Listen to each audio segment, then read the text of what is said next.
Not like this. Well, mm, right, right. That's what I'm saying. And like I said, I experienced it with internet, going from no internet to internet, right? I saw that transition. That's the type of transition this is going to be, right? It's normal for everybody now, right? It's just second nature. But again, to see that leap, to see something like that change, by the time I've gone, do I think we're going to be strapped in, living in a virtual reality? No, I don't think we're going to get there. So, yeah, yeah,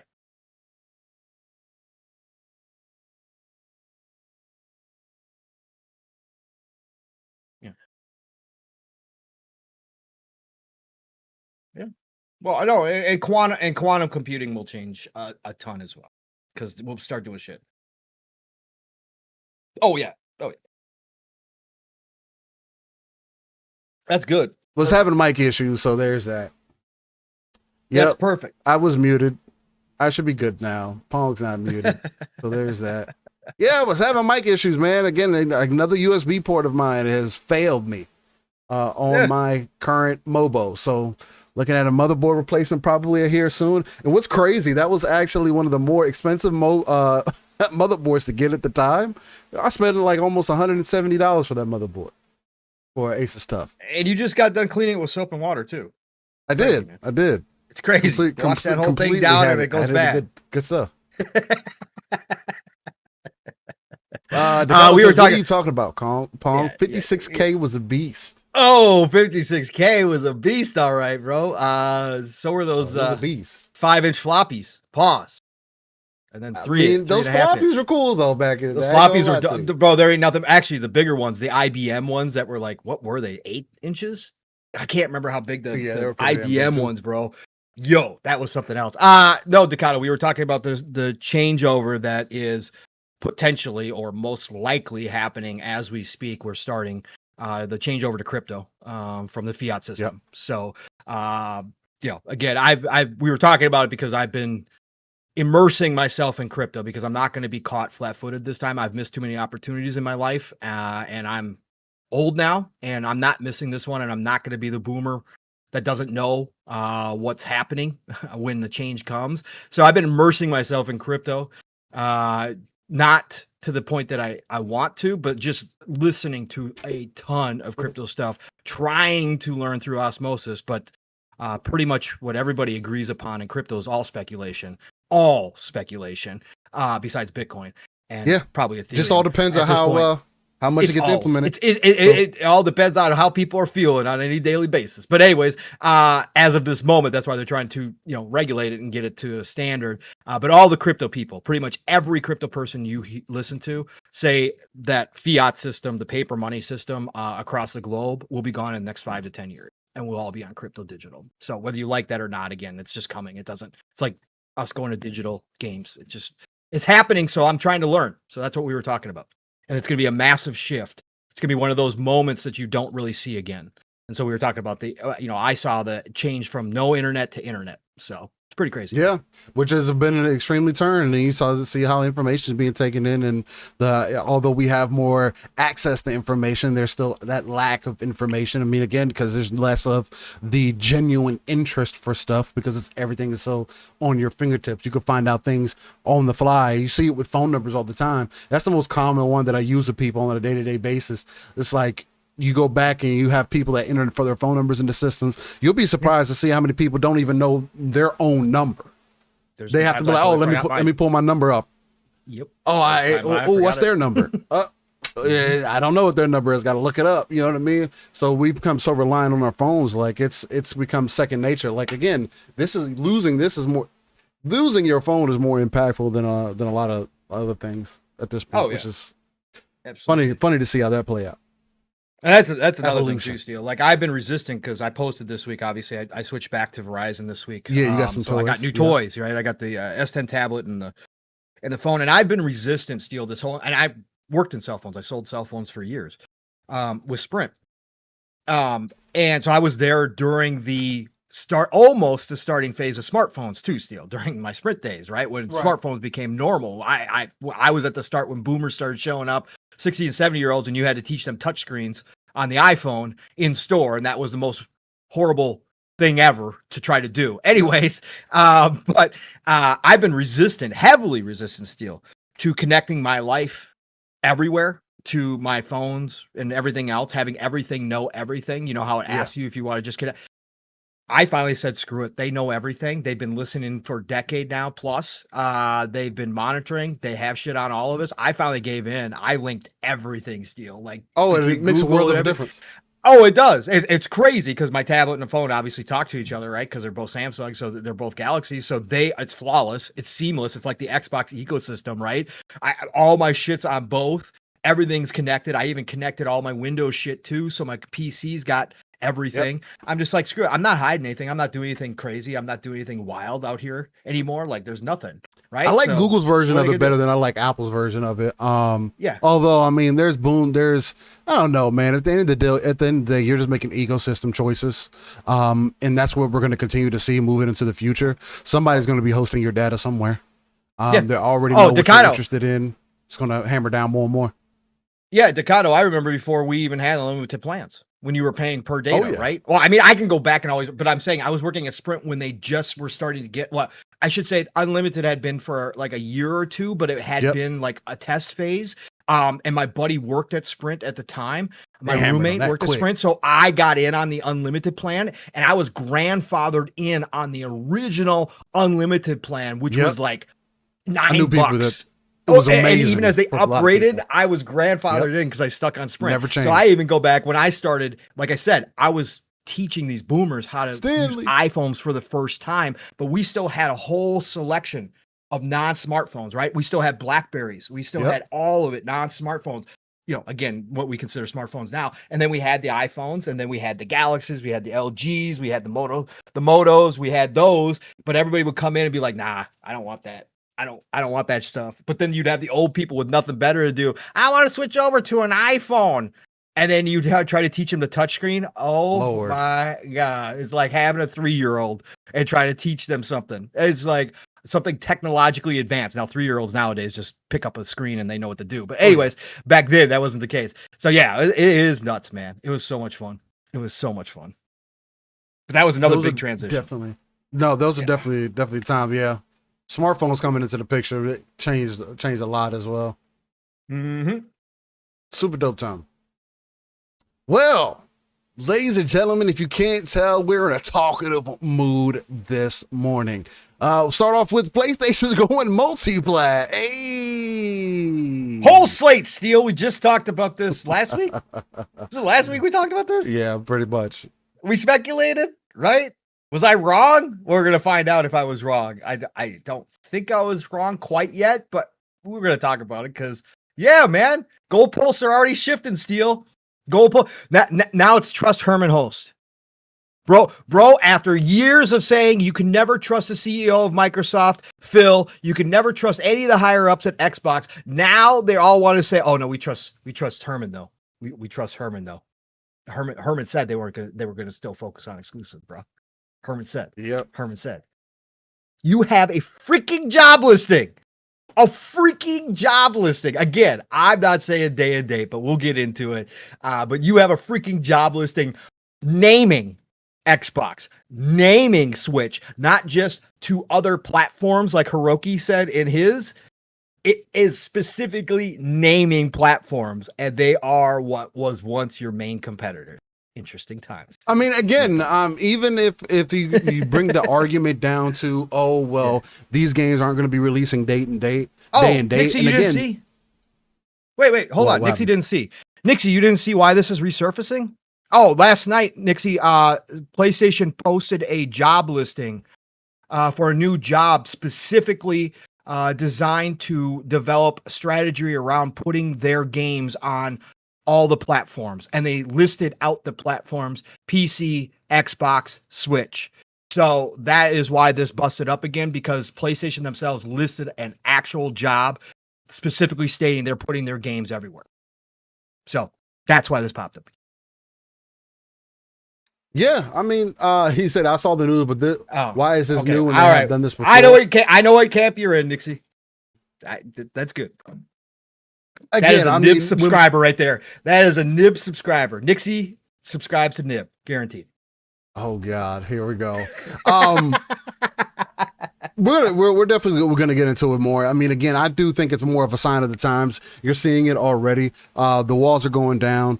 They're going to continue to go down. And as much as people said, I wasn't going to get my competition, I'm going to get it with the ecosystem wars. Let's go, ladies and gentlemen. I'm going to be waiting 3 years for all the sweet PlayStation titles to come onto the Xbox ecosystem. Let's freaking go.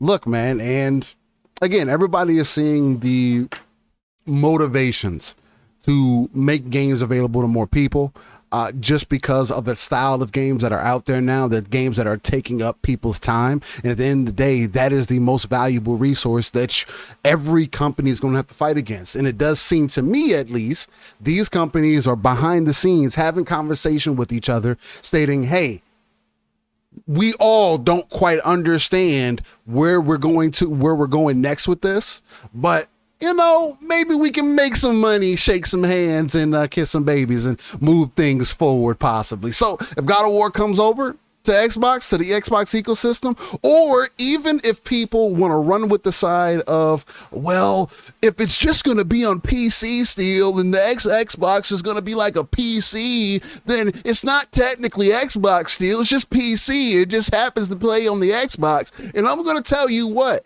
ladies and gentlemen, with Xbox and Microsoft talking about backwards compatibility, the only thing that they're missing from on the PC side of things is you having direct access to your Xbox games, your console games. That is the only difference that is happening. And if the next generation is knocking down that wall as well, it doesn't matter if it's on a PC or not, because you have access to all of your Xbox content.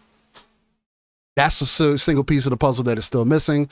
That's what we're going to end up seeing, if it's going to come into fruition or not. And I think it's going to continue to make things interesting, because again, these developers do deserve to have more of those funds up front, or to at least see what kind of turnaround they need to put on that next iteration of that title, what the gamers are feeling. Because again, I do think if The Last of Us Factions had, or at least the first Last of Us as a complete package, had been released on all platforms simultaneously, I think they would have been able to get better numbers and engagement to decide whether that was going to be a smart investment for them. I'm just saying. Maybe it's me, maybe they didn't have to listen to Bungie. We're seeing how things are playing out. But nonetheless, I think it makes for good conversation. It's not saying that I'm the end all to be all in the seer of the gaming industry, but I am the seer of more games coming to more platforms than ever before. So there is. I think you should go with Mr. 98.5%. 98.5. Try to run that. I probably could have held that title if I would have been right about Wuchang. I thought Wuchang was going to end up being a 90, but unfortunately, to some performance issues and Gooner game strategies. Oh God, double A. Ooh, and Decado coming through with the 10 bags of Hordivore coal. Choo choo, motherfuckers, choo choo. He's loading it up early. He said he wants to get his wobbling and shaking and moving this morning. And I've definitely been shaking and moving in that Wuchang. But I'll talk about that as well. It's been a good time. Oh, look at even Nixie. Nixie got a gift membership. Look at that, right out the rip. Decado. Gifted Nixie. Let's go. A good old membership. Welcome aboard the train, Nixie. You're finally here. Nah, he's a mod too, so he gets a little extra special treatment, even if he's on the opposite side of the aisle sometimes. Got plenty of seats for everybody. Don't worry. Steele. He's just curious, bro. He's just curious. And Nixie, yes, Battlefield. What we saw at Battlefield did make me excited too. We're definitely going to talk about that. Definitely something to, again, I have every reason to have that faith in Vince Zampella. He has nothing but solid projects behind him.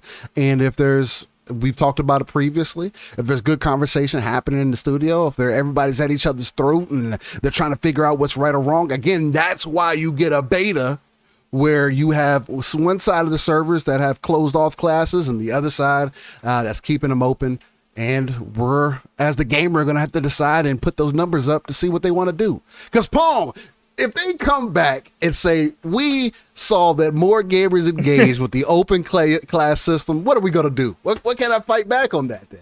Nothing. I'm gonna bitch. I gotta accept it. That's why I said on Thursday. That's why I said on Thursday night. All you Battlefield fans, right? All the OGs got to get out there, play the beta, and play in those closed servers, brother. Play in those locked weapons servers. Okay, please. That's what we need. We need big representation. Please. Big representation out there. We need some big love out there. We need somebody to save us on this Battlefield train. Because good Lord, I need people to see the rest of it. Still closed classes. The rest of it. Oh, it's looking phenomenal. It's looking phenomenal. Even the early alpha beta stuff that was released yesterday, the 10 straight minutes. Oh, everything is on point. We're back. We got a chance. Everything is on point. I can't wait to level some buildings off so snipers can not have the access that they'd usually be doing, trying to sit up top, spawn. And they're bringing it to the U.S. too. Still, we're going to talk about it. They're bringing it to the US. That's going to be interesting. It's going to be interesting to see how that plays out. So, but sniper hunting's back. Steal, is that what you're saying? Back on the menu. It's back on the menu. Sniper hunting, bro. It's back on the menu. Let's go. Let's go. Dog tags, bro. We're gonna go collect some dog tags again. I hope they're bringing. I think didn't we see that they're bringing back the dog tag system too? I didn't see that. I did. Yeah, so you're going to start collecting dog tags again. Remember how in the early Battlefield, yes, up through, you could collect a collection. You not only get the tag, but you could go look at everybody, and it you tells you the gamer tag. Yo, back. Oh, this is going to be so good, Steel. Shane, what's going on, beautiful people? Well, again, as you can tell, we're ready to rock and roll this morning. If you're new here, this is Living Split Screen. If you're not, welcome to the Hall of the Splitters, where we get it in live, raw, and uncut in this golden age of gaming. Living Split Screen. It is a non-console centric platform that talks about mostly everything going on within the industry, gaming related. We like to throw a little bit extra in there too. You know, we got to put a little spice, a little sauce on top. But we're also the home of that RTS view, just meaning we like to pull ourselves out of the world, look at the darker crevices of that map, pull our resources together so we can not only build up our own foundation, but also the foundation for the potential 2 to 3 billion gamers that are out there, and the home of that ECP, as otherwise known as that educated consumer perspective, because me and Pong do not work in the gaming industry. We're just two dudes with plenty of professional knowledge behind us and gaming expertise behind us. Now we like to bring that to the table, play a little armchair CEO, have a little fun, see what's going on in the industry, and kind of go back and forth, especially with our generational differences. I think that makes a good time, especially for a show. If you didn't know, I'm one of your hosts, Steel Rain. That's TZ7 everywhere. Google is probably the easiest place to type that information in. Otherwise, I do frequent the streets of Twitter, otherwise known as X. I've been posting more on YouTube, on TikTok as well, if you want to follow me there. But Twitter's where I commonly share all of my gaming content. It just makes it so easy, especially when you're uploading clips or just pictures, whatever the case may be, to do those things. But before I get into what I've been into this week, I do have to introduce the uncanny gentleman himself, the X-Men that is not Cyclops, but he is my brother from another, my confidant, my partner in crime on this living split screen streets, my guy, Pong. So, what's going on, brother man? How you feeling? What you been into this weekend? What you been gaming on, man? I'm going to be really boring, but that's okay. It is Saturday. It is Living Split Screen, and I'm here with my brother from another, Steel Rain, and we're back again for another one. It feels great. It feels great to be here, Steel. Again, just living life, man. Super ultra busy right now, and so taking these breaks and being able to podcast with you guys is like a vital part of this, because I do have to step away from stuff. And like I said, I've been immersing myself in other things at the moment outside of gaming for a variety of different reasons, but it's good to talk gaming, man. And yeah, we got a little bit of news this week. Again, it was very slow. Last night obviously sparked when people started posting the job listing. Shout out to Haz and Windows Central for getting on it right away.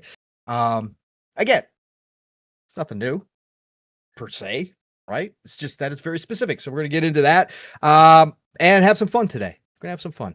But as far as gaming, as we should. As far as gaming goes, I'm being ridiculous right now because of my time. And when I get like this mentally, when I'm ultra busy elsewhere, like I have so many cool new games to play. Like Neverwinter Nights 2, which isn't a new game, but the remaster is, obviously. And that came out a couple weeks ago that I had pre-ordered. I finally did pop that in last weekend and got through the character creator, which took quite a while because I don't use... They will auto-generate you some standardized classes. If you just want to pick your class and just have it build your character, it will do that for you to start. That's not bad. I don't do that, though. Because again, this is old AD&D rules. This is my favorite Dungeons and Dragons time. This is when I still was playing Dungeons and Dragons, the tabletop. So I love the old rules. So I go in and I customize and do my own character creation. So I did hop into that. Man, listen, does it look old still? Of course it does. It's not a remake. It's a remaster. So of course we're talking about old graphics. But man, does the controller support feel better than it ever came close to before on PC, and it feels great, and it brought it back to life again, and it's just amazing. So I did get to jump into that, but I've got games like that. I got Stellar Blade sitting here, but when I am mentally, I'm in here, like for some reason, jumping into like a big new game or a game that I'm super excited about doesn't feel right for some reason. It's like I'm distracted, so I don't want to play something that I'm like really into because I'm going to be distracted the whole time, right? Yeah. So then I jump into weird shit. And again, nothing here is going to be relevant outside of Greedland, which I promoted all last week, so I won't spend a lot of time. I'm still playing Greedland, the Vampire Survivors genre game that is sci-fi. It is Starship Troopers meets Helldivers 1, and it's so damn good. $10, $12. The game is deep as hell. It keeps getting better. The more shit I open up, the more fun I have, the more challenging it gets. It is challenging as well. Go try Greedland. Again, I know you all got plenty of shit to play too, but Greedland is really, really good. So I've been playing that. And then I've been hopping into things like Redfall in 2025. Yeah, I know. Shoot me now. Shoot me now. Still playing. Still getting it in. I am. I'm still rocking and rolling on Redfall. Again, as a single player experience, it's fun. As a looter shooter, it's fun. Again, after the patch and the fix shit, it's fun. Is it phenomenal? No. Is there better games I could be playing? Yes. This is the thing that people sometimes, I see a lot of gamers don't understand about some of us gamers. Do I have a billion other things that are much better than Redfall to play? I do. But am I smiling while I'm playing Redfall and just having a damn good time as I'm slaying vampires? Yes, I am. And it's just, I don't care. I love it. And again, I'm not invested in the game like that. So when I'm distracted mentally or whatever else, and I'm just kind of chilling out and kind of turning off the brain, good for that. It's good. I also picked up on sale because obviously Xbox has their super sale going on right now for all the big, it's got, I don't know how many hundreds is in there, but there's so many games in there. I finally picked up Back 4 Blood again. And I picked it for $10 for the Ultimate Edition. I really don't care. Again, everybody can hate on that game. That game died off. It's been updated too. It's been updated. Not the same. And they added all the DLC and some of the DLC campaign I've heard nothing but really good things about. So I started from scratch and went back because we had played some Back 4 Blood when it was in Game Pass. It was great. We did. I had some fun with it. But the AI bots, again, I'm not playing on the hardest difficulty. But the AI bots on the lower difficulties are great. They're fine. They actually do pretty well. They're pretty good at what they do. Okay. So I can jump into that single player offline mode and I'm just running through Back 4 Blood and it's still a good, is it Left 4 Dead? No, it's not Left 4 Dead. Is it as engrossing as Left? No, it's not. But am I smiling? Having a good time killing freaking zombies, finding freaking new weapons and using their card system, which I did really enjoy their card system. Yes, I'm finding fun again in this game. So yeah, I know I sound defensive because I know how gamers get when you talk about old shit. It's weird. Or some gamers, I should say, get really weird. Like 2025, what the hell you doing? You got Stellar Blade, you got all these great games, you got the whole PC, you got like 500 games on PC. What do you do? This is how I roll sometimes, man. So I just get a bug up my butt and I start playing weird shit like this. But I'm having a good time still. That's all that really matters. But nothing relevant, like I said, to current what's happening right now, game release wise. But it is what it is, man. I'm having a good time, so that's been my gaming week. You know, you said you continue to hit on some very important like parts, right? Yeah. And I think it's the essence of what we always go back to here is knowing who you are as a gamer, right? Right. And just getting back to what the essence of gaming is supposed to be about. You having fun, you know, getting back to you just having a good time. Doesn't matter what everybody else is talking about. Doesn't matter what they're saying. Sure, do we like to be as relevant as possible? Yeah. Am I going to be the guy that's probably going on about Mecha Break for years and years to come and think it's probably going to be the best multiplayer game that has come out in recent years? Sure, I could do that. Does everybody else feel that way? Doesn't seem to be.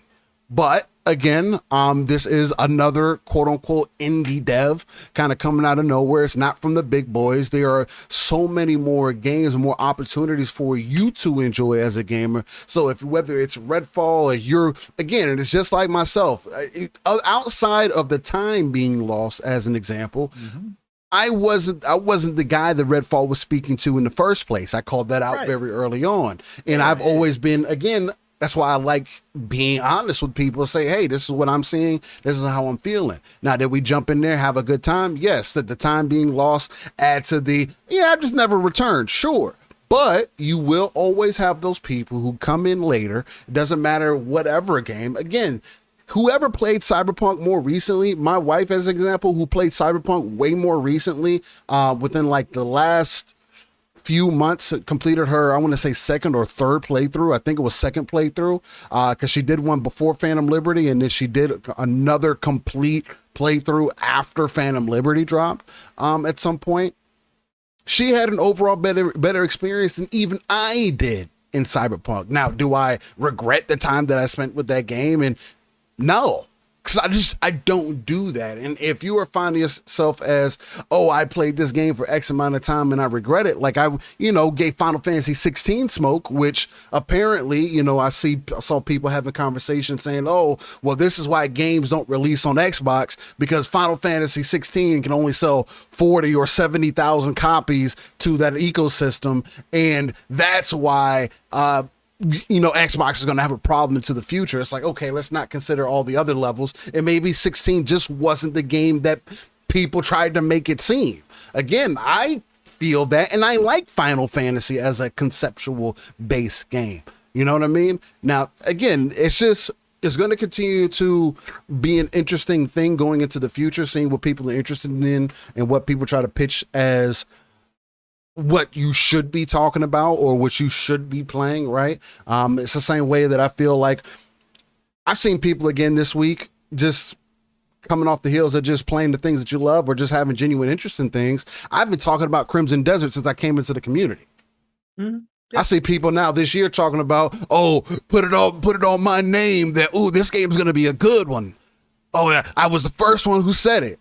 Or I'm also seeing people like, I think it's hard for me to believe that the game is actually going to look like that or play like what we're seeing. So I'm going to hold reservation for the game to come out to full release. It's like, but they've shown gameplay and there's people who have played it and said that, hey, this is how the game plays. The only thing that I saw for people that was an issue really was that this game might be extremely complex. There might be a lot in this one for people. It might overwhelm people. But again, I was the one saying, hey, it's going to make you look at The Witcher a little bit differently, your Western RPGs. Bruh, the thing that Pong asks for all the time, Eastern devs, Souls I heard you talking about that Thursday again. Souls devs, give me a Western RPG. Give me something that, it's going to a little slower pace. Give me the class system, give me the same aesthetic, but make it a little bit more Western for me, Make it again, an RPG. What a lot of people consider Witcher to be, right? That's one of the best examples of one. I do think that Crimson Desert is going to give you both sides of that coin from the Eastern perspective. And I think that's going to be the thing that's super dope. And when you can see that early on, having genuine interest. That's another bright high fantasy standard world, though. Now that you bring it up, I want this dark aesthetic, and I should have said, Steel. I should have said I did download Wuchang last night. One of the fastest uninstalls I've had in a long time. Oh damn! But, okay. Oh no, first boss. Okay, first boss. First boss out. Nope, we're not doing this. I'm not gonna say. I knew it, but again, I downloaded it because I'm gonna try it. Everything about the game, gorgeous. Again, for AA Easter game, like they are so good over there. The atmosphere, Steel, like the music, the subtle music. As you're walking around in that first area and through the temple, that first temple you kind of get into, and meet bro, sublime, just absolutely sublime, bro. To be fair, that first yeah, it's a little too subtle. I think the music in this game is a little too subtle. Well, and I don't have enough time. I'm not gonna say. I'm just okay. And that's fair. Obviously, you've been playing a ton, and obviously, I don't know what all the boss battles are like or what the general feel is. I'm just saying the opening. For me, I'm like, yes, this is everything I want. Just make this an RPG. Just make this an action game. If anything, just make this a Devil May Cry Bayonetta. Or just give me yes, give me the easy mode, like Stellar Blade.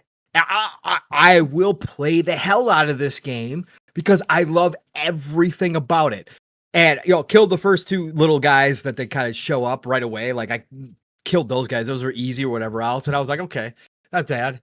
And like I said, I got through talking to everybody, finding stuff. It's just gorgeous world. I was taking screenshots, whatever else, and I was like, oh man, this is just so gorgeous. I wish I could really get in these games. Get to that first boss, Steel. Is the one in the dream? Yeah. You're meant to lose that one, but I got you. I understand. It's awful, bro, but it wasn't even funny. Like it wasn't even funny, man. I'm like, I was just like, nah, I ain't even getting. I'm not getting hits. We're not getting. So yeah, no, I got filtered, as the kids like to say, real quick. Hard filtered. Hard filtered off of WeChat. But again, that was my mentally. Unless it surprised me, and all of a sudden I was like really doing okay. I mean, again, Stellar Blade did that for you, and I would definitely suggest you the time that you would spend playing Wuchang, I would suggest you rather play Stellar Blade. In that, absolutely. It was great. Yeah, it was fantastic. But I did want to try Wuchang, and I want to bring it up because I know you're going to talk about it a lot right here because you're loving the hell out of the game, which is freaking awesome. Oh, I am. I'll always live vicariously through you guys, so I love that shit. But yeah, I just wanted to bring it up that I did try it. That was something relevant I tried, but yeah, that got deleted anyway. Yeah, I was curious to see if you had ended up trying it or not. So that's dope. That's gorgeous dope to hear. Gorgeous though. Details. Oh my god, character model, gorgeous. And I love all the costumes everybody's showing off too. Gorgeous. Gunnar approved. Yeah, I mean, yeah, for people that are into that side of it. Wacko says learning curve of soul style games are too long. Many of us don't want to put the time in. Yeah. I will agree with you, right? But I think that's also what makes them interesting in a lot of ways for the people that do enjoy that, and kind of separates it out from your traditional action game, because you do have to learn the game, right? I get it from the casual, more so perspective. Absolutely. Hey, I want to be able to move through the story, everything be cohesive. I don't want to have to bang my head up against the wall. Like I get you, I hear you. Now I do think that there's another layer of appreciation for games that actually get you to play them. But again, it's to each your own. It just depends on what you're trying to get out of the experience. I do think that Souls games are the best examples of why games like God of War don't work for me. Like you may say, oh, well, those Souls games, they typically are lacking some form of a story. And even Wuchang has it. It's very Dark Souls 1-esque, where you're being told the story in notes or in passing bys, and you're talking to people multiple times and trying to get an understanding. Look, I couldn't tell you more about what's going on in Wuchang other than you have a bird disease for whatever reason.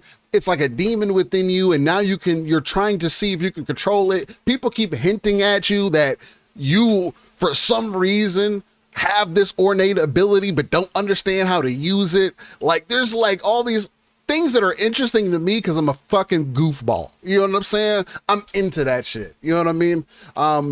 So it depends on what you're trying to get out of the experience overall. I get people that don't like the Souls esque thing of it. I don't mind the easy mode conversation either.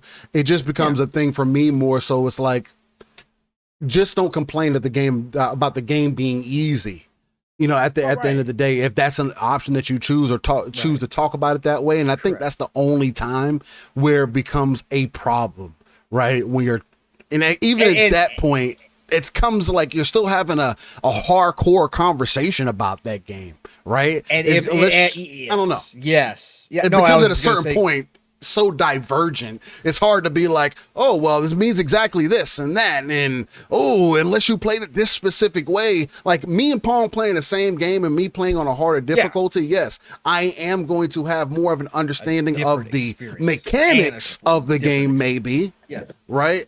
But it's just different sides of the same coin. So I was going to say the only other problem still with that is like, and I get it, right? I get the protectiveness a little bit from people because it is a skill. There's no and doubt every about game doesn't need to be for everybody. No, you're absolutely correct. I asked for it because I love how it changes the game. Now that I've played something like Stellar Blade that did give me an easy mode, like it's still challenging, right? Again, I've said it multiple times, and for Steel it would be a walk in the park. But even for somebody just like me who just wants to go in and hack and slash, like it's still challenging because the enemies are going to hit you, and you have to watch your health and all that kind of shit. But I would never claim to have the same experience. The problem walks in, and I understand this from a Souls community wise, because those people are very skill based in their gaming, and they love the skill based like Steel aspect of that game. If you do put an easy mode or a reviewer mode in that game for people like me, right? The problem is people like who play the game on easy mode, claiming like they act like they beat. Yeah, like that's the only time it becomes a problem. Game. Like, that's the only time it's a problem. Like even if they started doing this more and more, whatever. Let's just say From Software starts adding an easy mode to their games, and I would never come on this show and be like, oh yeah, walk through that boss. Like, that boss, he was a piece of cake, the easiest boss ever. Again, that's where it goes sideways. I'm like, even for me in Wuchang, there's bosses that have taken me. Again, I just did a recording because I've been uploading my episodes as I've been playing throughout the game or whatever. So people that want to keep track, because I haven't been streaming it, but there's been bosses that have taken me a couple hours to beat. Not everybody's trying to spend a couple hours fighting one boss. Loading back in, going back through the same thing. And again, it does just come down to learning the mechanics of the game. You're seeing what this boss is providing you. That is the beauty in the art, though, is because you're learning the game. That's why typically when I play games, I only play it the one time. That's why I don't revisit games, is because I spent my time learning the game. So by the time I'm at the end of it, more times than not, I've gotten everything that I've wanted, right? And that's just my approach. I'm not an achievement hunter. I don't do all the extra stuff. I do whatever the game gives to me in that moment, however it makes me feel. And I think more people should do that and make your judgments based off of that. Because again, we're moving into a future where it's always going to matter about how you personally judge your entertainment. So. Yeah. And I'm hard at it when it comes to these games too. I like to play my individual way. So. Exactly, Jesse. Exactly. That's the way I am, Jesse. I would just come out here and be like, yeah, I beat on easy mode. Like again, but see, that's the thing. Stellar Blade, I told you I put it on easy mode. I don't care. In these conversations, when it gets to a certain point, there's just been too many people who have fronted about it, and that's why it always comes up in conversation. Because at the end of the day, it doesn't matter. But I also go into the side of, hey, not every game needs to be for everybody, and if it's not something that's beatable for you, then great. But again, that has to be something that the dev wants. If the dev can implement an easy mode, great. But I also have the problem with us getting dumb AI or just dumb interactions with our games overall, and that becomes more of the sticking point for me, especially in harder difficulty. So, but I am telling you, Steel, the minute that one of these companies decides to take this whole completely Souls aesthetic and turn it into a more traditional action RPG, not the top-down Diablo, but I'm just talking about an action Western RPG, and actually turn it into that, it's gonna sell a whole I think lot, brother. I think Tainted Grail is probably the closest one that we have recently. It probably is as far as dark high fantasy goes. Yes. Yeah. You probably be it's not correct, action. That's not action the way that you're. No, but it it's is Elder, that no, Western RPG. It's though. Bethesda. It's an Elder Scrolls. It's a Western RPG. That's fine.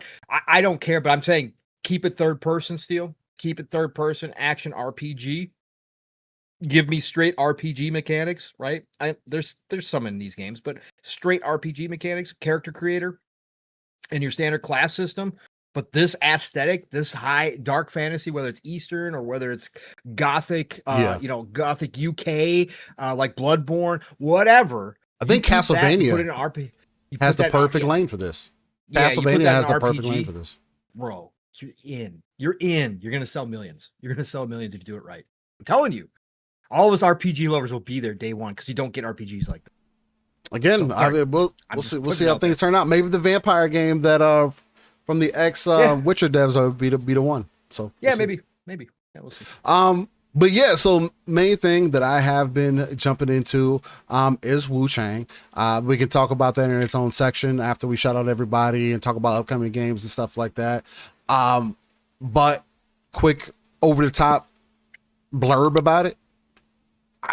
I think it's pretty damn good. It makes me feel like when I play Dark Souls 1, like, because playing Dark Souls 1 for the first time, I think I mentioned this here before. I think it was the last episode we did, is not understanding it the first time playing it and then spur of the moment coming back and having those moments hit and click and seeing how the world kind of folds in on itself, the interactivity of it.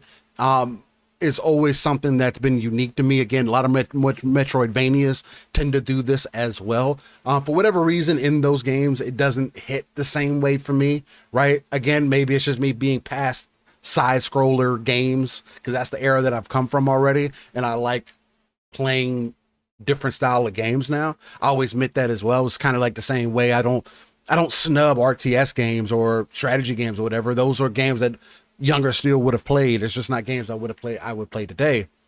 But Wuchang's been a lot of fun. It's giving me a lot of little Dark Souls 1 vibe with how interconnected the world is. Going through different places, and somehow it wraps back into a main area. You're like, damn, I did all this adventuring and it took me here. That's pretty freaking dope.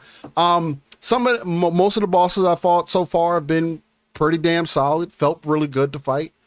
And I've had one bad boss so far that was just like, this is kind of a pushover kind of thing. But nonetheless, we could talk about that more when we talk about the issues that Wuchang has, because I would be remiss to not include the game does have performance issues. Now, is it for me as bad as Jedi Survivor was, as an example? No.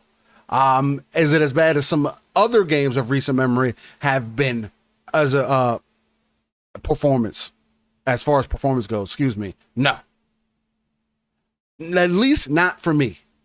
Now, I can see in certain moments, especially when you're like in a cave system and then the world opens back up, you can tell that there's some kind of loading or something that's happening that's causing some hitching, as the best way that I can describe it. But I haven't had those issues during boss fights like I did with Lords of the Fallen. Still, in their most recent update in co-op, I was still having the lag issues, frame drops in the middle of boss attacks. And I've seen people complaining about that's what's happening to them with Wuchang in here, on PlayStation and on PC across the board. Again, it has a very bad user rating right now. I think it's like a 1.8 or 2.0 right now. Doesn't look good as for the game overall. Definitely is not where I sit at with it either right now, but it is a reality. It's another Unreal game. It's come out, seemingly has issues. I can't excuse that. I'm not having that problem, those major problems. I did adjust some things, but because I have options to adjust certain settings or whatever, and turn the anisotropic filtering up and turn it to times 16 and turn these shadows and do all these other crazy things, because I'm familiar with how these games work or get set up on PC. That's why I always say people have to set their expectation, because if you want good performance, There are certain things that you have to, good performance and quality. There's things that you kind of consider, but it's been in a good place for me without doing too much tweaking and twerking. At least for me. But again, I'll talk more about that as I get into it, because I've been having a really good time with it. It's aesthetically pleasing. I am at a point now where I can probably confidently say I do like the aesthetic of this game more than I do Wuchang, right? Okay. The way that it hits moment to moment. I do think that both games offer something in a different way. I think Wuchang offers a little bit more as far as how you approach combat and the way that it wants you to interact with it. It is much more aggressive. It is more dodge focused. If you're not looking to get the dodge timing right, and I do think it's somewhat generous, and there's abilities that you can unlock later on that essentially where you can dodge as much as you want. I haven't unlocked that yet, but there's certain things in here. You get your counters and parries and stuff. It starts feeling interesting. Other than that, I did play Greenland. I ended up uninstalling it. Did a couple runs, unlocked my second character, and I would rather play some of my other Vampire Survivor-esque games that I have. Like there's another one that I have called this is my first miss of all time with Heavenly you. Something. Yeah, no, it didn't hit for me. I don't know. It didn't feel satisfying. I don't know what it is. That's the easiest way that I can explain it for me. It didn't feel satisfying. Woo! I think you needed to open up some more shit. Some more weapons. I didn't want to play anymore. I would rather go play Dread Hunter. Play some more.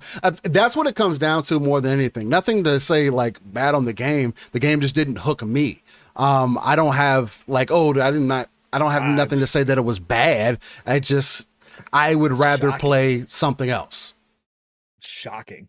It's one of those. I'm literally completely blown away. Yeah. You spent how many hours in actual Vampire Survivors? In Vampire Survivors itself, do I have my time on here? You gotta be like. I spent 15 hours. It's 15 hours. Right. Spent 15 hours with Vampire Survivors. Because I still have it here. I spent 32 minutes in Greenland. Yeah, you needed to open up some more weapons. I understand. I'd rather play Heavy Storm Shadow. Nope, you needed a whip. Which is like more weapons. It's the same style game. More secondary stuff. You needed to open up more secondary stuff, secondary equipment to see what it actually possibly. Into. But I have to actually want to play the game. I could show you videos. No, that's cool. That's cool. Again, I'm not denying that the game is decent. I'm not. I would rather play Heavy Storm Shadow. I've watched you play some. Okay. Anyways, all right. Heavy Storm Shadow is good as hell too. It's a Vampire Survivor and it's mecha, and it's a mech game. It is really good. Cool. It has cool abilities. I'd rather play, Dread Hunter, where it's a roguelite. I can run around. Kill Knight. Kill Knight's another fantastic one to throw on the list. Cool. I'd rather play more. That's not a vampire. Kill Knight is not a Vampire Survivor. Kill Knight does have that ilk to it. No, it's not Vampire Survivors. No, that is an action game. The direct comparison for me, it's a direct comparison for me right now is I would rather play Heavy Storm Shadow. Heavy Storm Shadow is a Vampire Survivor clone. Bro, there's always going to be multiple games that you have on your. I would just rather play that to the games you're playing, but that doesn't. But that's what I'm saying. I would rather play. I'm just blown away. This is the first miss I've had with you out of all the games. This is the first real miss I've had with you. Wow. I'd rather uninstall that and play some I didn't say you were gonna. Slave Zero X. I didn't say you were going to play this for like 100 hours. I didn't say you were going to be like, this is going to be the be all end all, but to have you uninstall it in 30 minutes, never. I'd rather play some Windblown, I would have laid down money that I was on with this one. No. Okay. I'm hurt. Couldn't customize them. Hurt. I'm offended. I'm disappointed. Maybe you can later on. It's unfortunate. I'd rather play some more 13Z. You will spend all the time in the world fighting one boss, but you won't spend more than 30 minutes opening up some new weapons and some secondary stuff to start. If it doesn't hit for me, I'd rather go play BlazBlue Entropy Effect. Bro, Vampire Survivors, when you first play Vampire Survivors for the first time, it doesn't hit. It's not until you start opening up stuff that Vampire Survivors It got me the first time. It hit for me the first time. Vampire Survivor had that thing in it when I played it. Oh. That's why I downloaded this Heavy Storm Shadow game. I'm no longer Mr. 100%. No, not 100%. Recommended games. You're about 95 now. 95. I'm at about a 95% now, Mr. 95. I'd rather continue to play Steel Seed. You know, I still got that on there. Oh my god. Yeah, it's just for me. That's what it always comes down to. It's like I can't be overly negative to it because I know I didn't spend essentially X amount of time with it to open up certain things. I would just rather play something else. And I think that's something that more people should be aware of themselves of as well, because that's why, like, in Game Pass, it's like I never feel like playing through South of Midnight. I didn't feel like I was forcing myself to play through South of Midnight. I actually thoroughly enjoyed that game. You know what I'm saying? Like, I don't get that concept of, oh, I need to play X amount to finally get into this game. I mean, it's downloaded maybe on a lone night when there's nothing else ever available to me. It'll get reinstalled and I try it again when it finally gets out to a 1.0 version or something. But until then, I'd rather play, you know, my mecha version of that, you know. Has got some waifus in there, and, you know, you got unlock more characters, so that's cool. I'd rather, you know, play the Dynasty Warriors Abyss game. You know, I'd rather go cop that and play that instead. You know, that one looks like a little bit more enjoyable. So it just comes got to make a choice.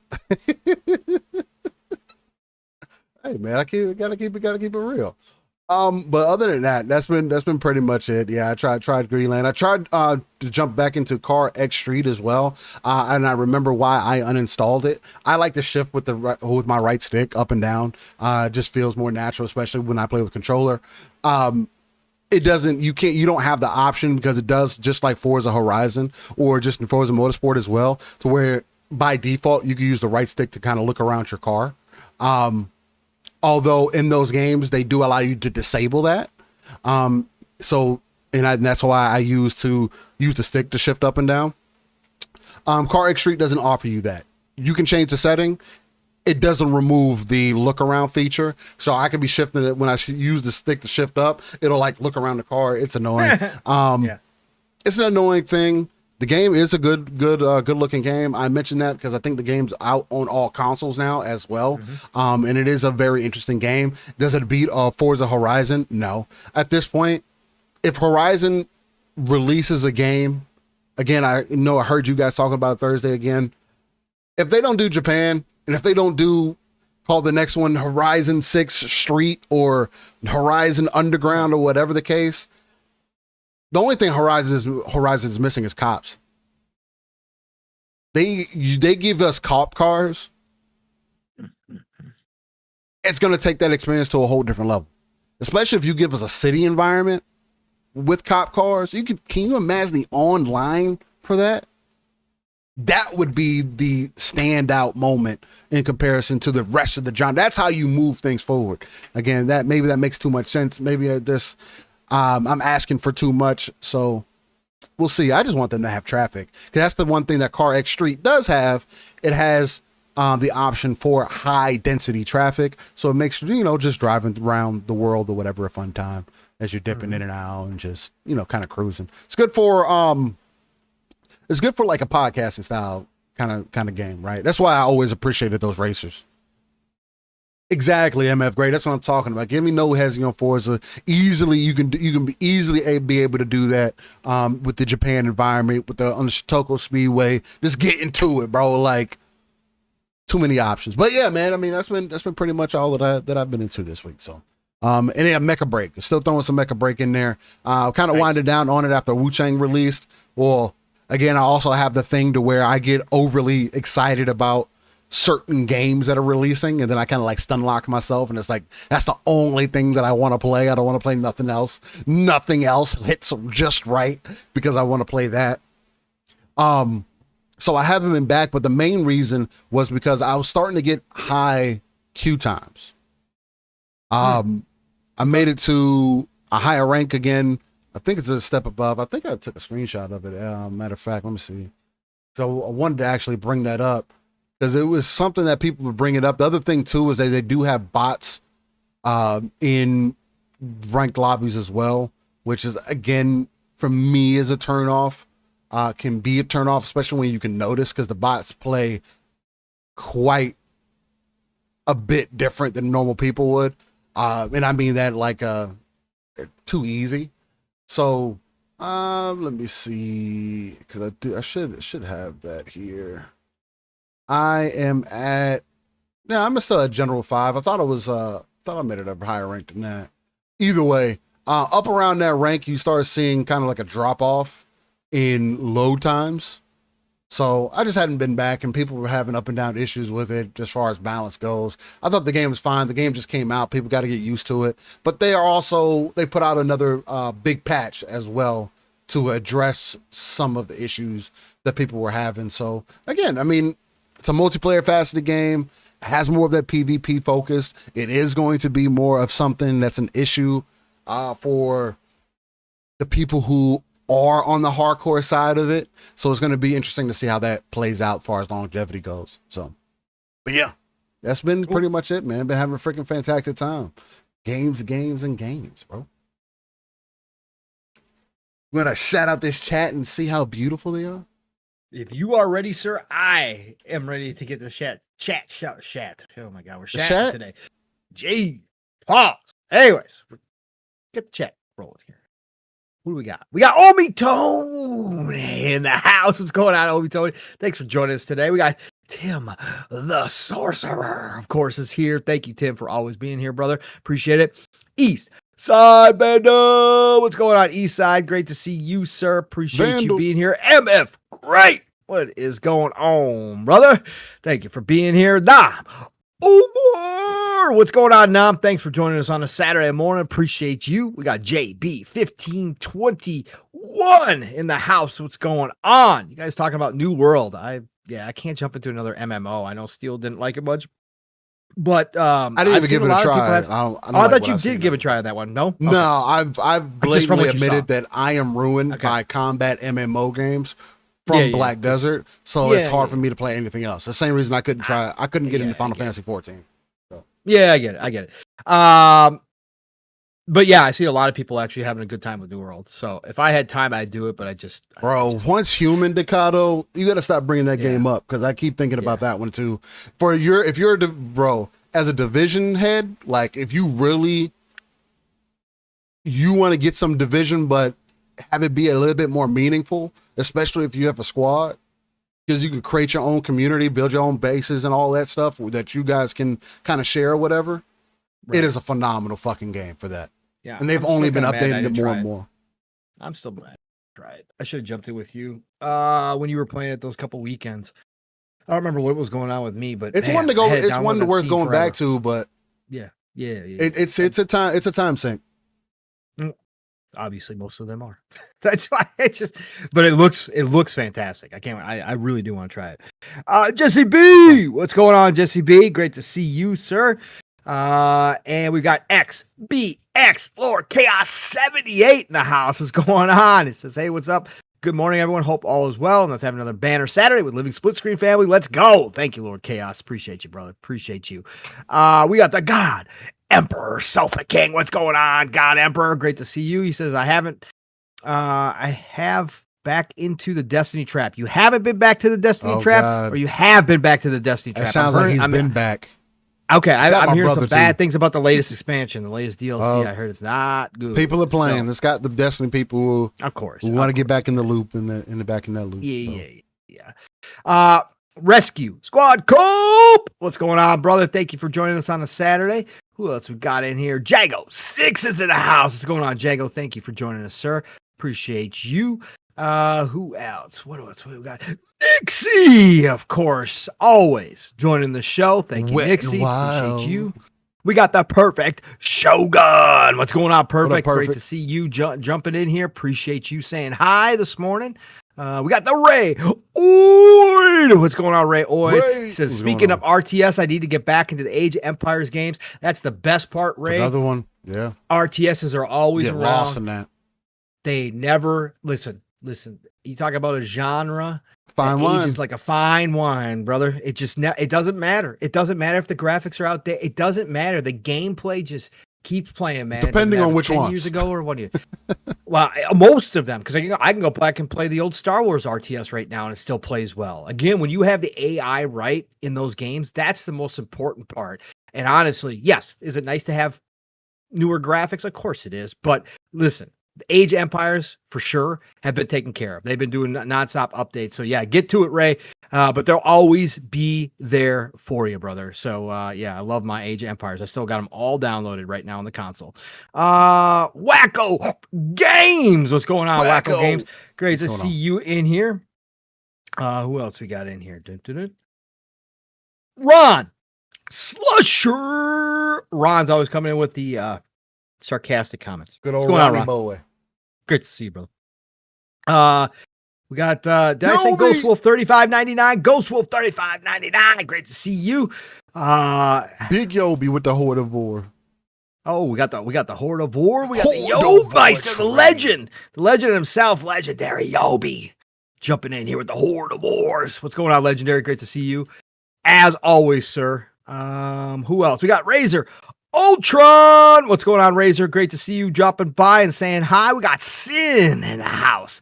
What's going on? Sin says, howdy, folks and fellow graybeards. I'm just going to leave this here. Hashtag multi-platform expansion. Yep. Shane G, what is going on? Thank you, Shane, for dropping by and saying hi, sir. We got the Bold Alpha Wolf Pack. What's going on, Bold Alpha? Great to see you saying hi. We got the Solid White. What's going on, Solid White? Great to see you. He says Wuchang is fire to me. Perfect. Love when people are loving games, man. And I love steal screenshots too. I've been reposting those shits, man. It looks so damn good. Who else we got? Joe Dunmore. Joe Dunmore's in the house, everybody. Thank you, Joe. Appreciate you, sir. Who else? Scrolling. Andrew Cullinan. He dropped in here early. What's going on, Andrew? Thank you for being here. Oh, we got the one and only Titanium in the house. What's going on, Titanium? Good to see you, brother. The real brother to steal. What's going on, Titanium? We got the Stanley Francois. What's going on, Stanley? Great to see you, sir. Thanks for being here. We got Shamsel Jaffrey Retro Nerd. That must have changed it up. So you got your real name in there. Retro Nerd. What's going on? Great to see you in here, sir. Appreciate you dropping in earlier and saying hi. You know, there is no way. Masshole is not in here today. I didn't get a sup nerds. Masshole, you out there today? Oh. I didn't get a sup nerds. Oh man, my Saturday morning is not complete, man. I thought I was going to be scrolling back and seeing it. Oh man, hey, Masshole, if you're out there and you're lurking, all right, just give me a sup nerds. That's all you need to do. Masshole. That's it. That's all we need. If you hear this in the future, love you, brother. All the same, man. Let's see here. Who else we got in here? Did I miss anybody else in here? We did have Brett Bingham with the 5 bones. Read that, sucker. That's right. While No Rest for the Wicked is going to possibly skip Xbox, PlayStation is bringing their games to Xbox. Yep.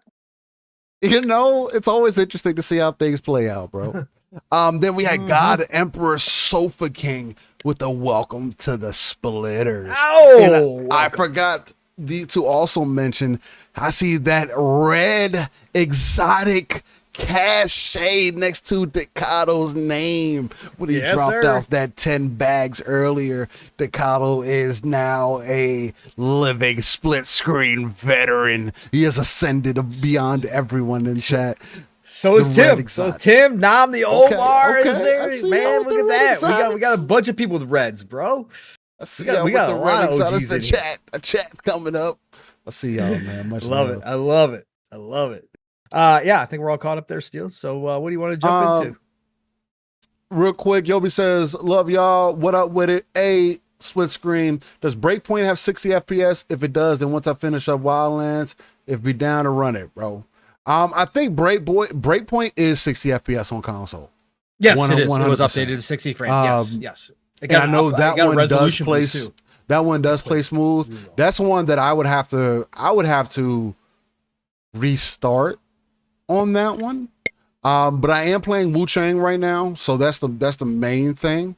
But after I get done playing Wuchang, depending on what else is coming, because I don't really have much else that I'm going to get back to other than just immediately, other than getting back to Mecha Break. So I could definitely put Breakpoint back on there. I didn't beat it. I don't even think I got halfway in. I always get caught up in doing all the side shit. Yep. Go on a mission. Because I like being tactical with shit, bro. I like taking all the enemies down and all that, and just having a good time with it.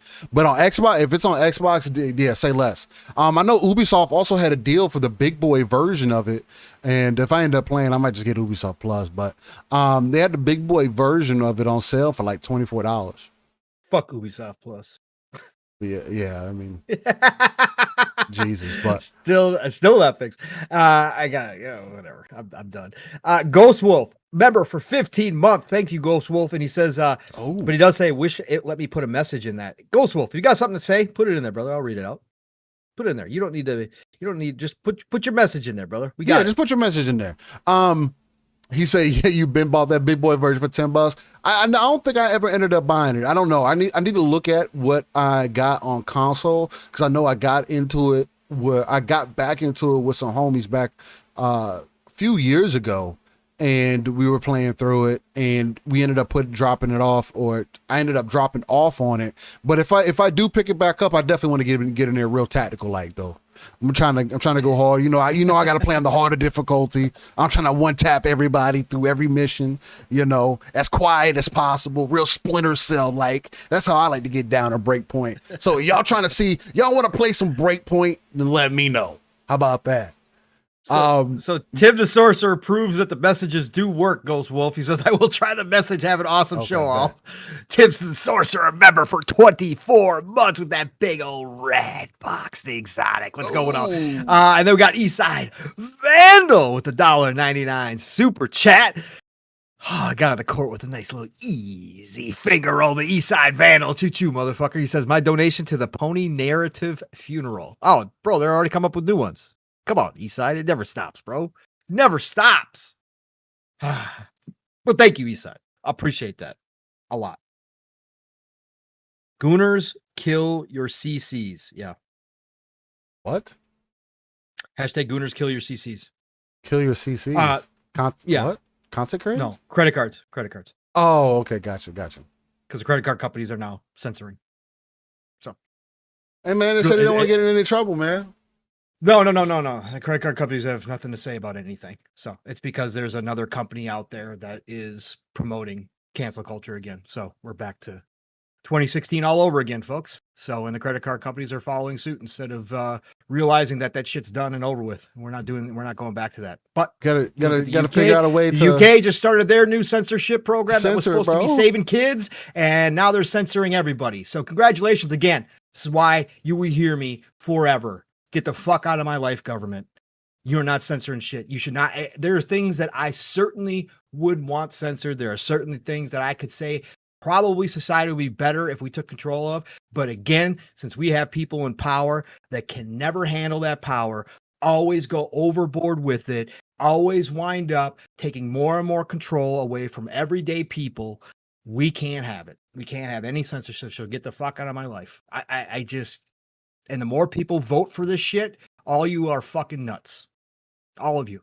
I don't care who you are. You're fucking nuts if you vote for censorship. You're nuts.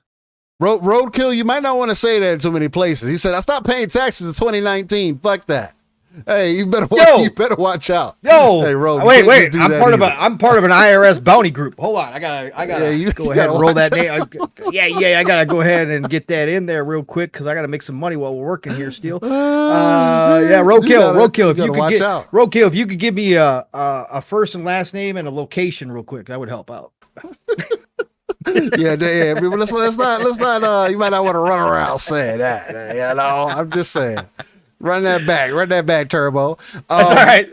25% of IRS just got fired too, so we're getting rid of that pretty soon anyway. So you might be okay, Roadkill. You don't have to worry. If everything goes the right way, we might not have to be worried about taxes no more. So we will see. That's a legit. It's not even a half. Well, it's half joke, but it's becoming closer to reality. So we'll see.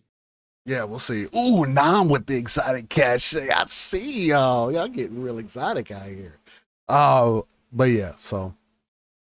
Yeah, I mean, again, censorship, ownership of our content. It's going to continue to be an ongoing conversation that needs to happen. So hopefully y'all are buckled in. Those two things are at odds Don't with get each sick of other. it.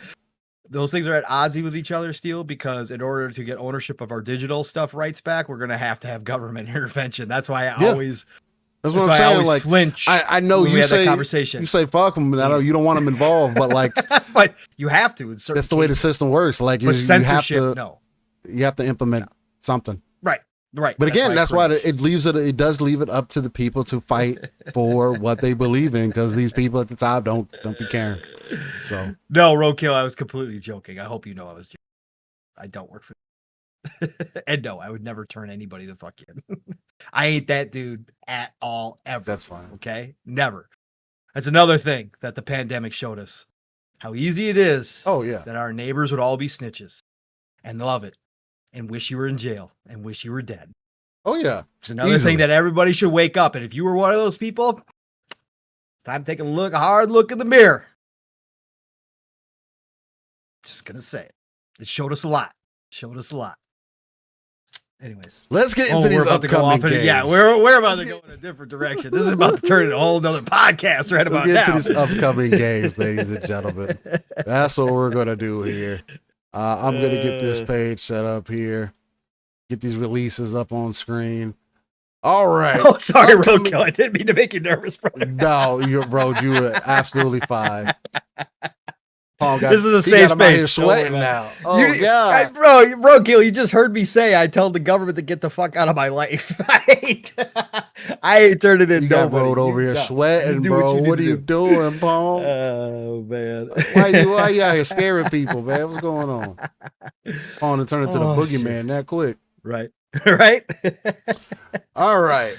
So, upcoming games. We usually go over the anticipated games of the upcoming weeks. Nothing typically, I try not to get too caught up in the minutia of it, so I'll just kind of go down list by list. We won't try to watch too much gameplay or anything, but essentially I'll go in just to give you a little bit of details about some of the games that are coming out, and you'll make the evaluation whether or not you feel like that's something that seems appealing to you.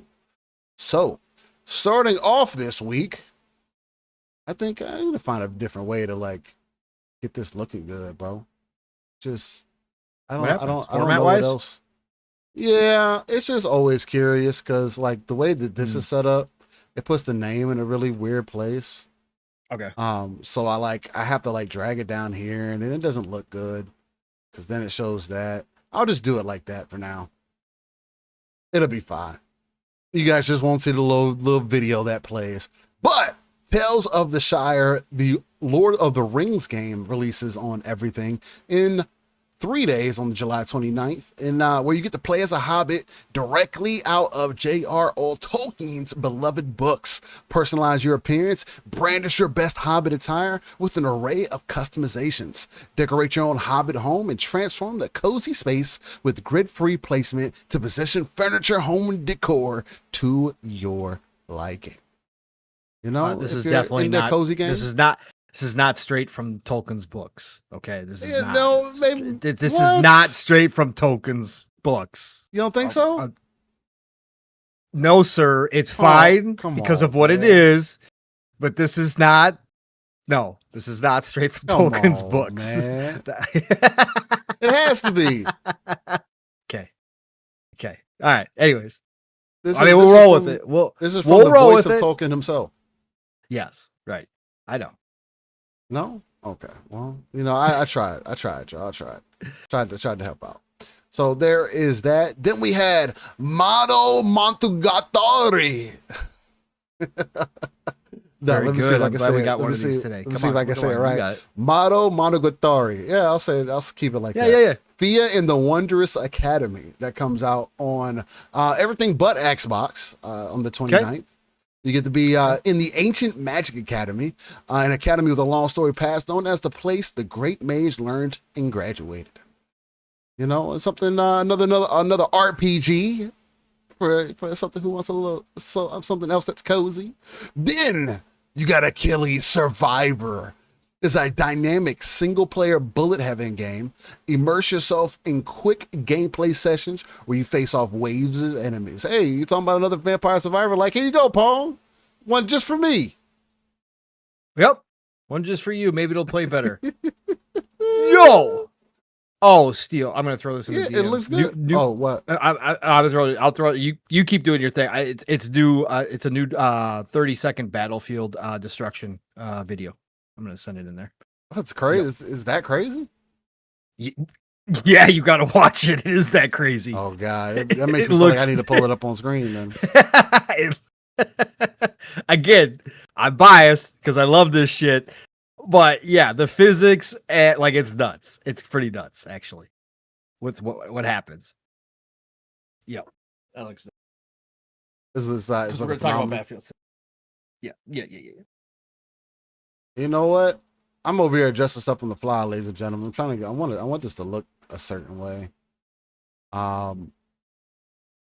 Just because if it's gonna look off, you might as well just make it look completely off. So boom, right. The black screen is bow. Sorry if you guys got flashbanged right there. It was probably terrible.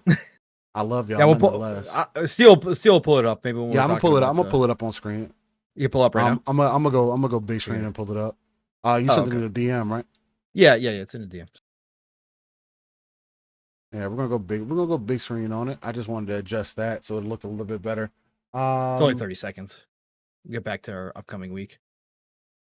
Let's see. I mean, Battlefield is upcoming, not soon, but it's supposed to be a beta in August. So October. Let's see. This is playing on Twitter. That was pretty bright. I just saw the white screen. Holy cow. Oh yeah, my bad on flashbang. My bad on the flashbang. That's old school Call of Duty flashbang right there, bro. Oh, you guys are barely gonna be able to see it, but I'll try to make it slightly bigger. There you go. Let me see if I can keep the quality up on there. Put it back at 720p. We're gonna run it back. Yeah, run it back because right at the beginning there, he looks up in the sky and those are freaking rockets coming in. Yep. So we got a guy looking up at the sky real quick. Look at. He's running down the street. Yeah. Boom. Side of the building. Look at the. Oh. Look at the tank turret when it goes. Car blew up, destroys the whole right side building. And then he shoots an RPG in an opposite building, blows the walls off it completely. Okay, I mean that's exactly what I want to see. Yeah, we're in. I'm on board. If this is what we're doing, we moving and shaking. What we do. Battlefield is the back. Physics. The physics with the tank turret flying in the air, crazy ass that's gonna be funny. That's gonna make for some funny moments. Oh God, I can't wait, brother. I just love Battlefield so much. That is gonna make for some funny moments. Shout out to Battlefield. Pong is also out of place, and so am I. Yeah, man. It's almost like you guys would expect for us to be a professional podcast. But we just happen to not be to not look that great. Yeah, today. That's the question, JB, is how much destruction. As of right now, I don't think you're going to be able to flatten the land like you used to, like in the Bad Company days or Battlefield 3 days. Not completely. Where right. I don't think you're going to be able to flatten the entire land. Even though and a lot of us think that was a great way to do things, the developers nowadays don't think that that's a great because it changes because the map becomes basically just an open field almost at that point. Again, I argue that used to have snipers and shit hiding inside rubble of buildings that were completely collapsed, but they would find a way to crawl into the rubble and then snipe from the rubble. There was still a lot of different areas, but it does take away the design of the map and the choke points and stuff when you allow people to level everything. And I think that they want to stay away from that, but it does look like they've brought back a ton of the Levolution. So I'm assuming that there might be certain buildings that can collapse completely, but main buildings might only have the facades, the sides and that kind of stuff falling, the walls falling. But we'll have to wait and see. Maybe they do with enough explosives. Maybe they will allow you to bring down buildings. Maybe they just make it really tough to bring down an entire building. I'll have to wait and see. But I don't care. What I'm seeing so far is so much better than what we've gotten recently. I am so ecstatic for this game right now. We're going to talk about it later. Yeah, we can talk about it right now. But yeah, bringing down houses wasn't Saigon Emperor. I mean, again, that was my favorite part, using the mortars, right? The sniper mortars. finding those positions where people hold up and dropping mortars on top of their heads, raining mortars on their heads. And if you had a couple you in a squad with mortars, taking down the building while they were all still in there, just nothing better, man. It's just some of the greatest moments doing that shit, man. It was so much fun, especially Gold Rush, dropping down the building on Gold Rush on people, protecting it or taking it. Oh my God, man. So anyways. Yeah, we'll see if they can bring that spirit back. That's the main thing. I just need to move your bars next, and where it looks somewhat adjustable. Anyway, so shout out to Achilles Survivor. Again, another Vampire Survivor. Like, if you're into that, it is releasing on everything. What else we got on the list? Day of the Shell, released on PlayStation 5. It's a fast-paced tactical roguelike where each turn is played in a single click. Okay, there you go. Then we got Orcs Must Die Death Trap, and now I can't scroll on the page. So shout out to Orcs Must Die, offering adaptive difficulties based on the number of players. Orcs Must Die. Let's play a choose from 6 war mages. This was coming to PlayStation 5. Oh, it was already. It already came out. Oh no. I guess there's an update coming or something, because it said it released in January. But then it also says upcoming PlayStation. Oh, it was PC and Xbox previously. It is now coming to PlayStation. Okay, I knew there was something weird because Xbox had those exclusives, man. You know. Yeah, those huge exclusives, bro. Dead by Daylight: The Walking Dead is coming out. It's an update apparently. There's also a Night Rain Duos update that is coming. So shout out to Night Rain for that. That's going to be interesting. Me and my brother probably gonna get some more runs in. You got Noctuary.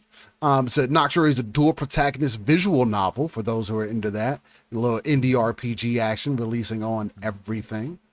We got Maiden Cops, if you guys are looking for a little bit of that action, released on PC in 2024. And it's gonna be releasing on everything. You know, guys want to get that. It's a beat 'em up, full classic arcade style. So you guys might want that for a beat 'em up. On July 31st, you got Ninja Gaiden Ragebound dropping in. This one's going to be interesting. Classic take on the older Ninja Gaiden. I think this is probably going to be a pickup for some folks out there. It's going to be releasing on everything. It's coming out the 31st. What else we got here? 9 Years of Shadow. It's coming to the Series X. This is action adventure indie platformer. Was released on the Switch and PC, but now is releasing on everything else. You fight to bring beautiful colors back to a handcrafted world of darkness. 9 Years of Shadow. Ghost Wolf, where's your brain? See. I'm sure it was close. There we go. Ghost Wolf said, I thought you said mating cops. That's a different kind of. And you also said if you're into that type, so yeah, it kind of fits, but it's kind of the same. I mean, they're waifus, so whatever. There you go. You know, yeah.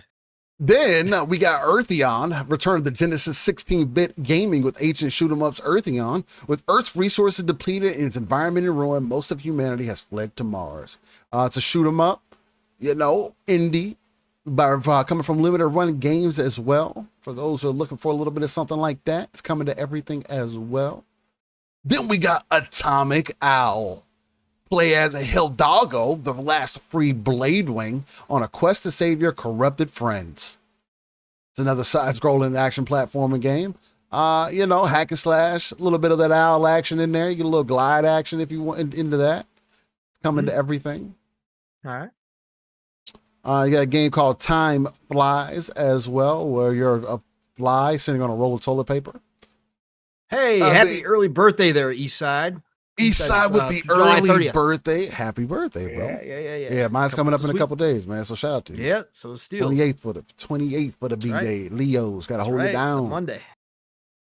Then we got Lucy Dreaming. This is coming out on PlayStation 4 and 5.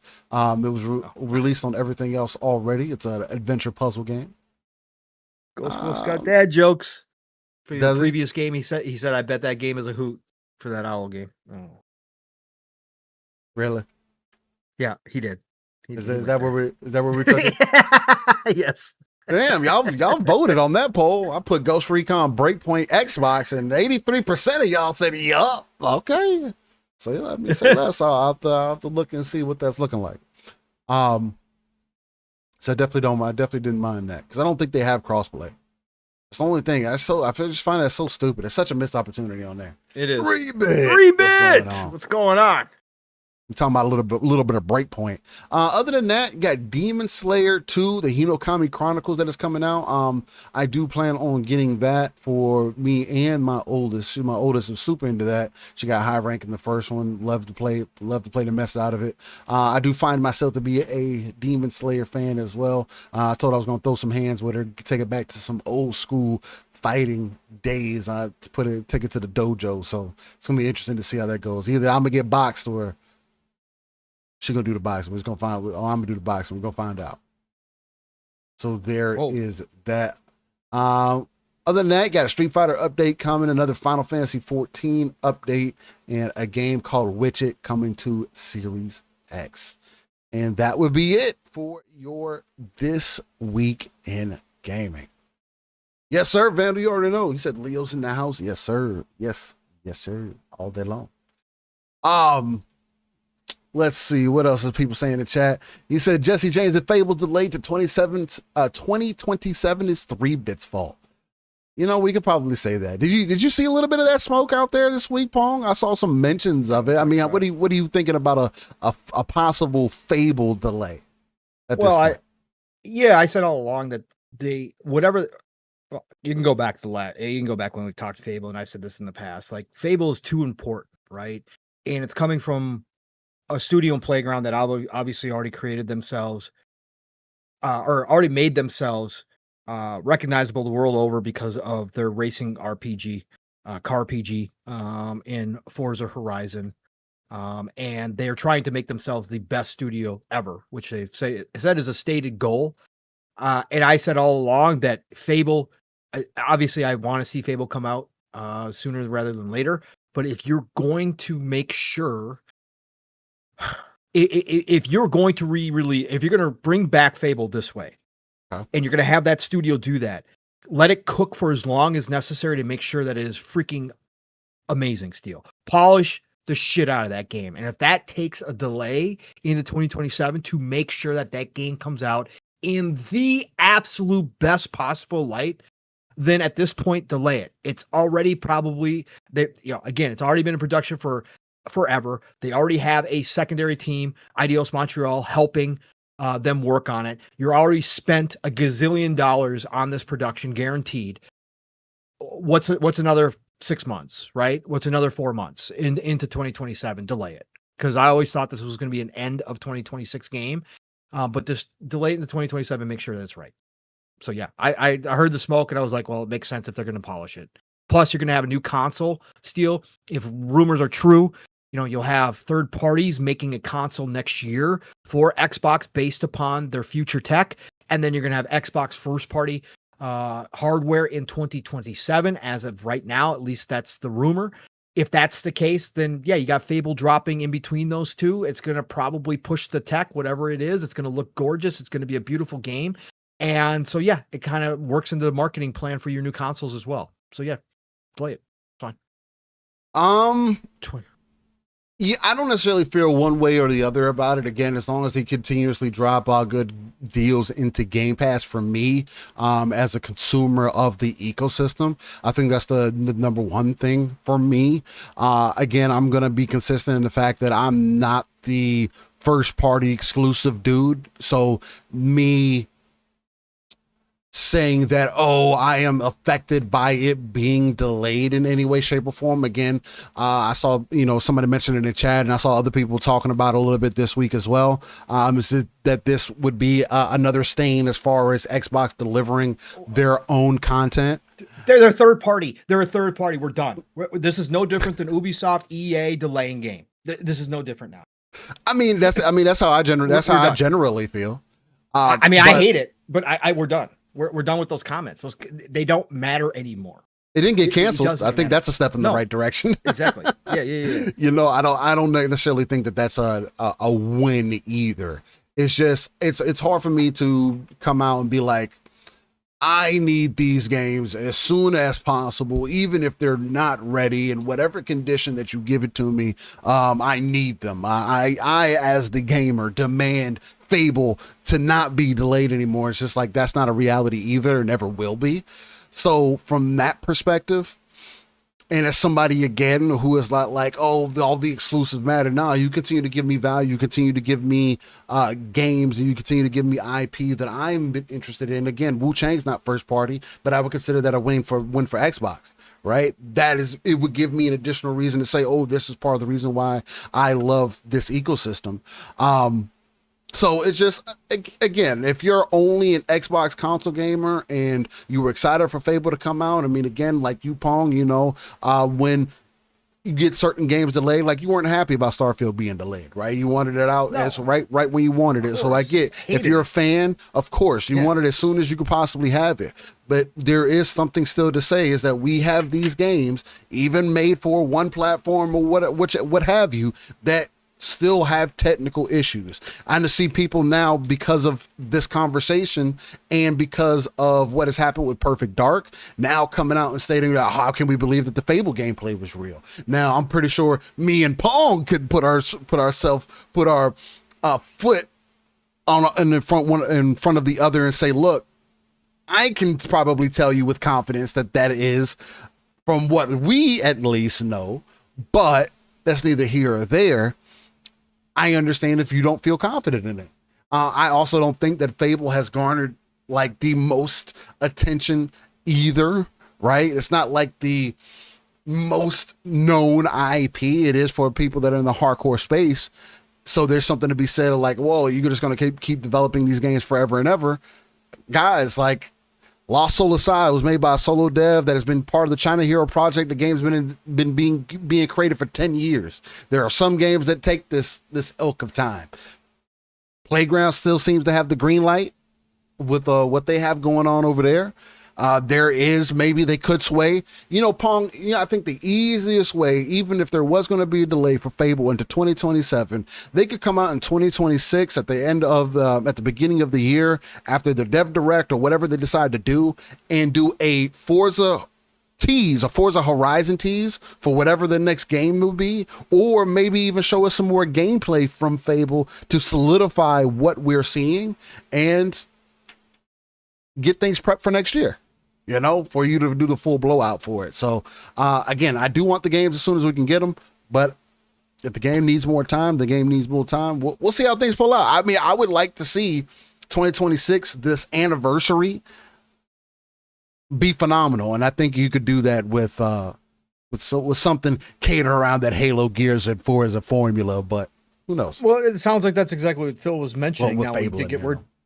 Yeah, but with Fable, but I think I think they'll present it, right? No matter what, like you're saying, I think there could be a big blowout for it, even if it is moved to 2027. I still think they could do a whole thing around it, but I think more so they will be focused on the games that are going to be next year. Next year is stacked, Steel. Next year is absolutely stacked. They don't need more games per se Fable there. Like, they don't need it there. Again, everybody's disappointed in how long games take to make. You've heard me complaining about it. Devs and publishers need to fix this broken cycle. It is terrible that no game should take this long. No game. I don't care what it is. No game should take this long. One game a generation type of time. It's bullshit, bro. It's bullshit. So, but the facts are the facts. They've already taken this long. What I'm saying is another 4 to 6 months ain't going to matter if that's what the delay is, right? Again, this is all if. We don't even know. Yeah, we don't. But next year will be big already with Halo, Gears, and Forza. Now, we did get word from the Halo team via blog. Oh, yeah, of course. Via blog post that Halo is not going to have a multiplayer next year at the bare minimum. So they're going to have more details later. So, but I think there still could be a Halo single player game next year of some kind. And you've got Grand Theft Auto next year, which is the Unicorn, which is going to be a black hole game for about half of the gaming population. Has to be considered. Right, it has to be, because it is. It's going to be about half the gaming population is going to be spending a majority of their gaming time or more. Right, I'm being on the light end here just because. Yeah, no, I get it. I get it, but it's going to be ridiculous. But again, Xbox has so many games next year already, and there's going to be there's already so many great third-party games coming out next year as well. So we are stacked for 2026. That's why I said, if it just doesn't work, sure, the anniversaries next year would be fantastic if they could just line them all up and just knock them all down, right? Perfect Dark was supposed to be there next year as well as one of the original, ever since they acquired Rare. Like there was supposed to be so much, but it doesn't matter. If you get Halo, Gears, and Forza in some way, shape, or form, we already know Gears E-Day will be there. We already know that Forza Horizon is going to be there. Forza Horizon 6 will be there. And whatever Halo is going to announce, and again, I think they could have like a single player campaign kind of game to reboot. Or maybe it is just the Halo 1 reboot. Maybe it is just something like that. I don't know. Those three being there for the anniversary of Xbox is enough. And then you can also still show off Fable. You could also do a big update on Fable, do a deep dive on Fable, and then have it ready to launch in the beginning of 2027. Like I still think all of that's possible next year, Steve, for sure. Yeah. So I mean, again, we'll see how things continue to turn out. He said he's getting that workout in. Shout out to y'all. And I appreciate everybody voting on that. 3-bit, if you're lurking, read my message to you, just in case you know who it is. I want to give them a round of applause. Okay, gotcha. Whoever decided to do the Sydney Sweeney American Eagle ads. Whoever, they're phenomenal. They're pretty phenomenal. Whoever in 2025 said F everything that's been going on for about the past 8 years and said, let's do it the old school way. Thank you. That's how you do it. Of course it is. It was perfect. And it brought me, and like I said, and they took massive influence for the old Guest days, the old CK days, and even going back to Brooke Shields and Jordache. Like that was where they went back to with her. It is phenomenal. I mean, again, yes, Sydney Sweeney is a gorgeous woman. Okay. Period, point blank. But they brought back the advertising that works, and it's freaking phenomenal. Like I said, I've watched the multiple different ads, the way they do it, the one with her and the Mustang and all that kind of stuff. Bro, it's classic. It's so amazing to see it come back in 2025. Anyways, I just want to know who did it. That's how you bring Levi's back. Oh, 3-bit does know who it is. I knew you would know it because I asked him if he did it, Steel, right? Yeah, so, no, I saw that. Yeah, because his agency, whatever, they've got connections. Listen, 3-bit, that's dope, man. DM me. I mean, if you can tell me who it is, I'd love to know the agency that's working on it. Because again, I want to give them props because they are freaking amazing. If you can't tell me, you can't tell me, but it is an amazing job. Anyways, sorry, way off track of video games here. Sorry, folks. No, I think it was perfect. I mean, because again, it talks. No, JB, I don't want to calm down. Like again, this is the stuff that I talk about. I don't care. Like this is the stuff that's changed that I don't like, and I love to see the old stuff come back. And I think I can't wait for this to be effective. Their stocks went up 11% overnight. Like this is not rocket science. Everybody tries to claim that this shit, like, oh, we got to worry about this. We got to analyze this. We got to care about these people. No, you don't. Plain old works. Yep. Beauty sells every time. Yeah. Right. Sex sells every time. It works. Beauty sells. But even the way they shot the advertising was phenomenal. It was phenomenal. Into advertising. Yeah, it's phenomenal. Sorry. Again, I'm off track. But anyways, I love that shit. I think games need to take fucking more of that advice. Again, I made a post this past week. He's proving it. I made a post this week again saying like, yo, between like Xbox, all the big players out there, like, why do I not see y'all advertising more of your games in a certain way? Like either pulling game from different people, constantly promoting it. You have all these games are out there. You're worried about engagement. Like who is yours marketing manager? Who handles all of this? Why don't you have a small team of 10 people at least constantly where they're, from the time they get up, from the time they go to bed, they are posting gaming related content for you guys, flooding the market so that people are aware of whatever is out there. And I mean, there's so many creative people doing it too. So chop it up and make it look good. I mean, again, like the dude that we see all the time that does the combat oriented gameplay. Freaking his name was right there on the tip of my tongue, and I can't think of a freaking name now. Gosh, I always want to shout him out too. Yeah, I haven't seen one of his clips in a while, and it's probably because I haven't. Oh, you're talking about the dude who does like those like, oh my god, professional over the top, like, yeah, makes the game look like a completely different experience. And he does it with every single freaking game too. God, the name is right there, and I can't freaking. I can't. I haven't seen him in a while. You're right. I haven't seen him his posts in a while. Sunny, is it? No. No. Oh no, it's something like that though. It's God. Yeah, Either way. It'll come to me at some point. But that's shout out to them. They do excellent shit throughout the community. I need to see more of their content. I don't see enough of their stuff on different social medias as well. But anyway, let's get into some Wuchang, because the game didn't perform the greatest. I think it's still released at a 75 Metacritic. I haven't looked at Metacritic since the day of release. Let me pull that up now. Let me see what we're looking at. Wuchang Fallen Feathers Metacritic. Right now, you got a user score of a 6.9 and a general favorable from the overall critics at a 75. It's got 147 user ratings here. Let's just see. I'll scroll down here and let's do the negative reviews first. We'll do recently added. We got people saying things. There's people did it who gave it zeros. I don't think, like, when you give something a zero, I feel like you have to be able to explain a little bit more detail. But in this option of the zero, it says supposed to be a PS5 Pro enhanced, yet it is full screen, stutters and low FPS, looks blurry and sometimes awful. Game doesn't do well explaining itself, and trash and main boss can still lock you into position. A lot of cheap deaths that clearly not my fault. Game honestly ass. Could have used a year delay. So, there's these types of things that are happening. On Steam, again, it was hit hard as well. So I'm going to be pulling from this article from Polygon, because again, this does seem to be an ongoing theme, especially from Unreal-based games.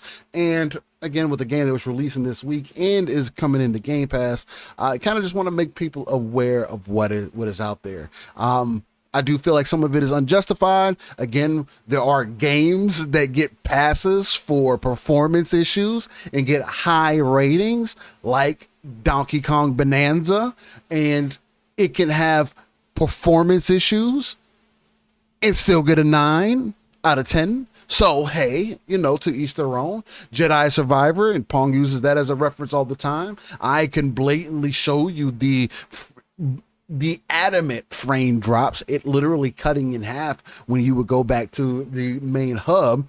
And that game still got highly rated. Again, I love the game. Can't steer me wrong as far as that goes. But anyway, this is going to be coming from Polygon, from Austin, Manchester. It says, action role-playing game Wuchang is charting some rough waters in the days after launch.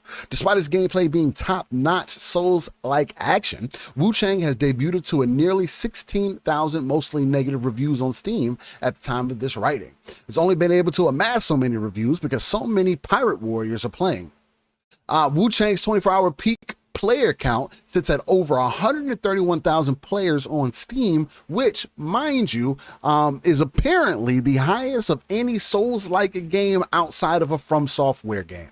Which, again, even compared to Wuchang, which is, they gave it the same kind of lettering and same kind of ilk, it outperforming even that is impressive. Is Wuchang still considered an action game then, Steel? Is that why that statement was made?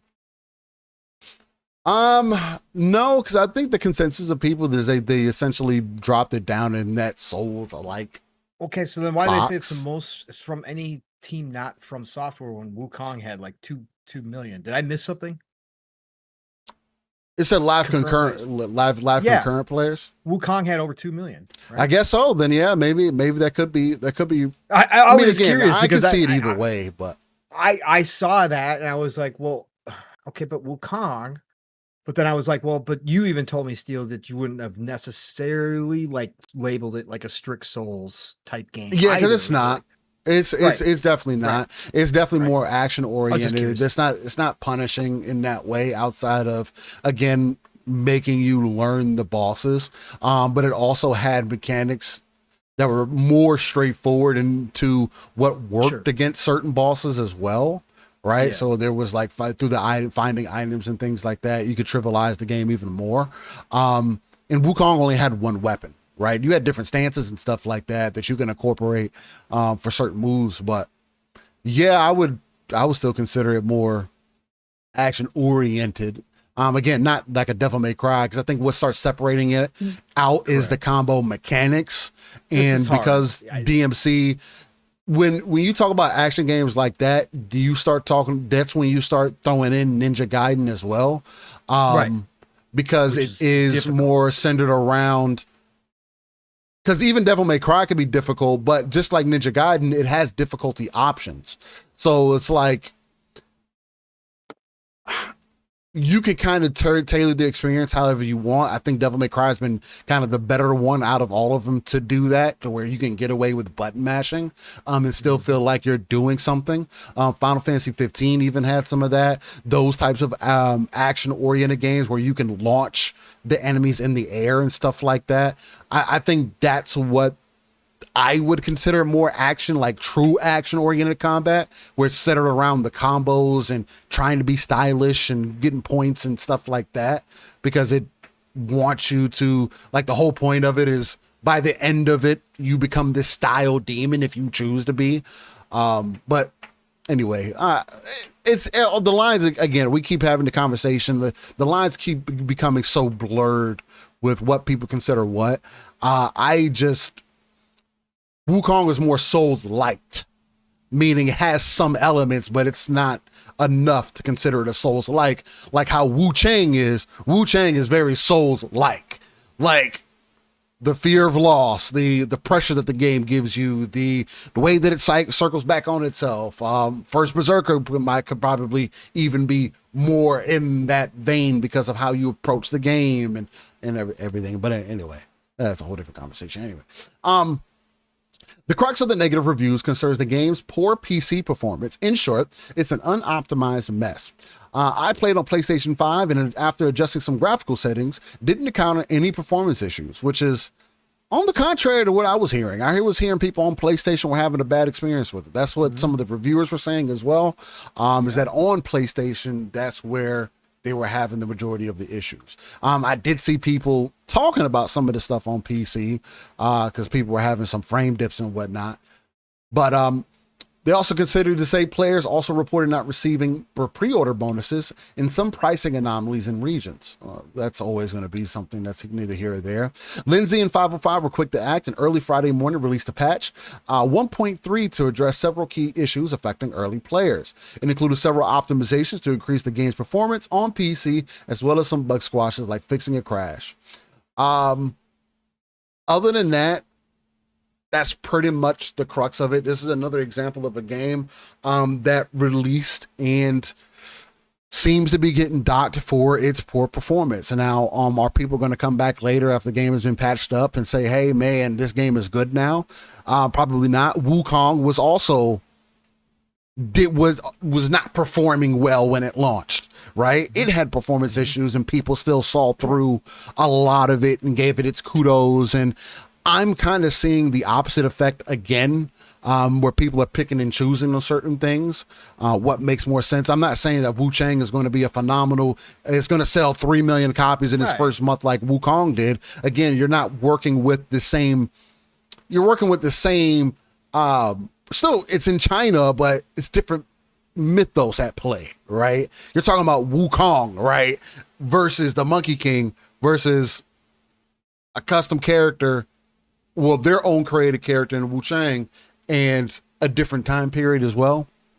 So I'm enjoying the game for what it is on every facet and form. I think it does bring some of the, again, as I mentioned earlier in the show, that Dark Souls 1 vibes back as far as the interconnected web of a world, and just being kind of entranced in that, fighting a boss or fighting your way through certain areas and it twisting back on itself, and you're finding yourself in different areas where you are asking yourself, hey, how do I get that? How do I get to that over there? And then you find the way, and then there's a pathway to get back across to where you were. So you're creating shortcuts as you're progressing through this world. Again, the bosses have been pretty phenomenal. I haven't had any frame glitches or issues or performance or anything on my end, especially fighting enemies. There is some of the camera wonkiness that you typically have in some of these style of games. Again, From Software still has it in their own games where, for whatever reason, in third person, the camera just doesn't ever work right when you get pushed up against a corner, or you're trying to figure out where you're at when you're real close to a wall. So there is that type of stuff like that. But as far as the the Sky Might system and just this game's unique qualities that it brings, as far as how you approach combat and everything, it being much more dodge focused and you gaining some, essentially your magic back by doing these dodges and everything, adds a different flow to the game. So, and it's been really dope to jump into. I mean, especially coming off of Stellar Blade. It's definitely not Stellar Blade in that way. It can be over the top, but again, it's kind of like comparing Aeon Flux to Crouching Tiger, Hidden Dragon. You know what I mean? Like, they're both pretty fucking phenomenal, but like they're cool for different reasons. You know what I mean? Time period has a lot to play into that. So it's the easiest way that I can compare it. So shout out to Wuchang. It's been nothing but a dope experience. I'm sitting pretty high on it right now. Overall as a game, it's grabbed me harder than even first Berserker Kazan did. And I don't know if it's because it's a Gunnar game, because you've seen that again. We can have good looking male characters in games, and it's not Gunnar games, you know.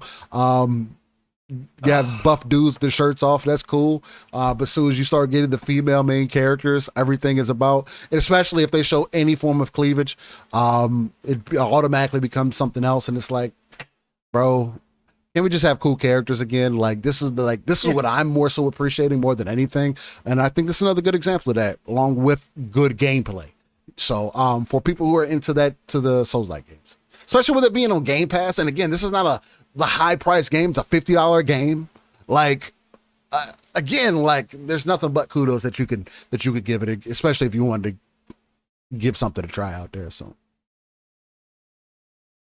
I have is there anything that you wanted to add on as far as what you saw performance wise? Any questions that you might have for me or anything like that? I mean, other than I know you said, you know, you installed it off rip. It wasn't for you. So no. The game is definitely more difficult than even some early impressions tried to lead off. Sure. Yeah, no, I just I wish the hypocrisy wasn't there, because I already spoke out on the Donkey Kong Bonanza thing. I just, the hypocrisy is real when it comes to performance issues specifically, and you know, certain games just get blasted and other ones don't. And Steam wise, as far as those reviews go, the Steam people are pretty consistent on things, right? Sure, they can be forgiving of their favorite games, but for the most part, that's the great part about Steam, is the reviews are from actual people who have played and bought the game for the most part. Again, there's ways to cheat every system, but when you see an overall sense, sometimes it's something like, oh, they put de novo in there, right? They're running anti-cheat, so Steam goes nuts and completely review bombs. If the thing with Steam, though, is that if they do change direction, like we saw with Helldivers 2, if they change direction, the Steam people will come back and change the reviews. Like, they actually honestly treat this like real, like, okay, no, I'm going to go ahead and give you kudos, and they update it. But when you see a general consensus on Steam, generally that is something to say, okay, well, there must be something consistent here performance-wise. And I'm talking about performance. I'm not talking about like a feely thing. Yeah. There must be something consistent to that, and there must be something going on. But I just, you know, again, it's a AA game. It's not a AAA game. Like you said, there's been other games like Wuchang that have come out with not, you know, great performance either, and they were forgiven. But I think that obviously this not being that type of level of hype, Wuchang did not. It had some really good conversations around it. It had some people really excited, like yourself. There was plenty of people excited about it, but it wasn't like Wukong hype. Like people were hyped about Wukong for like 5 showed years. Well too. Yeah, that's what I'm saying. But they showed it early. Like Wuchang came out of nowhere last year, and everyone was like, "Holy shit!" Wukong, great, right? What they showed originally from Wukong and what the game ended up being is also not. It's somewhat like that. It's close. It's not what they originally shown. It's not completely. But anyways, I'm just saying that it just didn't have that hype. So it's going to take a little bit bigger hit than a game that is super hyped, like a Star Wars Jedi Fallen Survivor or a Wukong. The games, a Donkey Kong Bonanza, the games that we see forgiven all the damn time. So it just kind of falls in that middle of the road category. So people, reviewers, gamers aren't going to be as forgiving on it. But from what I saw, Steel wasn't awful. Now in Souls games, performance obviously can mean the difference. Oh yeah, it means the world. Again, that's why it turns me off the Lords of the Fallen. So I get right. Or getting through that boss. So I mean, you gotta take that into consideration as well. But They'll fix it there. I think they just dropped a patch today, right? Steel. I think 1.4. That was 1.4. I didn't see that one. I know 1.3 was the most recent one that I know of, and that was yesterday. There was a 1.4 already on Steam. Oh, they did 1.4. Sure. I see 1.3 for sure. Okay. Yeah, I think I just saw it in patch. Yeah, Wuchang patch 1.4 for Steam is available now, July 26th. Oh wow, okay, nice. Yeah, that was their official. That was their. They dropped. That was another quick update. Yeah, that was. Yeah, they just dropped 1.3 yesterday. Yeah, optimizing performance issues for certain device models. We're already hard at work at our next update, which features more improvements and fixes. Stay tuned for more info. So yeah, they're out here working hard. Again, I don't like this. I don't like this about current modern gaming either. I've talked about this now. You know, what was this game? Is this $50? Is this game $50? Yeah, it's $50. $49.99. Oh, okay. So I don't like it. And I've talked about the $80 game price point for the AAA stuff. Like, I'm not going to be down for this kind of shit. Like, oh, we'll fix it. Like, no, then you delay the game. Then you delay your game. You take your hits. Stop doing this. Get the game right. But you know, they're obviously working hard to get these games out or the patches out. Cause like Steel said, he didn't even realize 1.4 had dropped for Steam. So they're working, but hopefully they'll correct the Steel. Cause like I said, just from my very short time period, again, gorgeous looking game. I love the aesthetic. I love everything about it. And then seeing you and knowing you, because you will drop a game like Greedland in 30 minutes. If you don't like it, you are all about this game. So therefore, you know, when I see you talking about it like this and you played these, I'm like, okay, this has got to be an overall good game. Like to have Steel talking like this. So hopefully they'll fix it. Yeah, I mean, and again, if they're proving that they're continuously to do so, again, smaller team, not from a big player. So it's kind of like everything in consideration. Again, no excuses. If you chose to get a refund, you tried it out and you said it wasn't worth it to you. You tried it in Game Pass and it wasn't worth it to you. Although for whatever reason, I was seeing less people with issues on Xbox.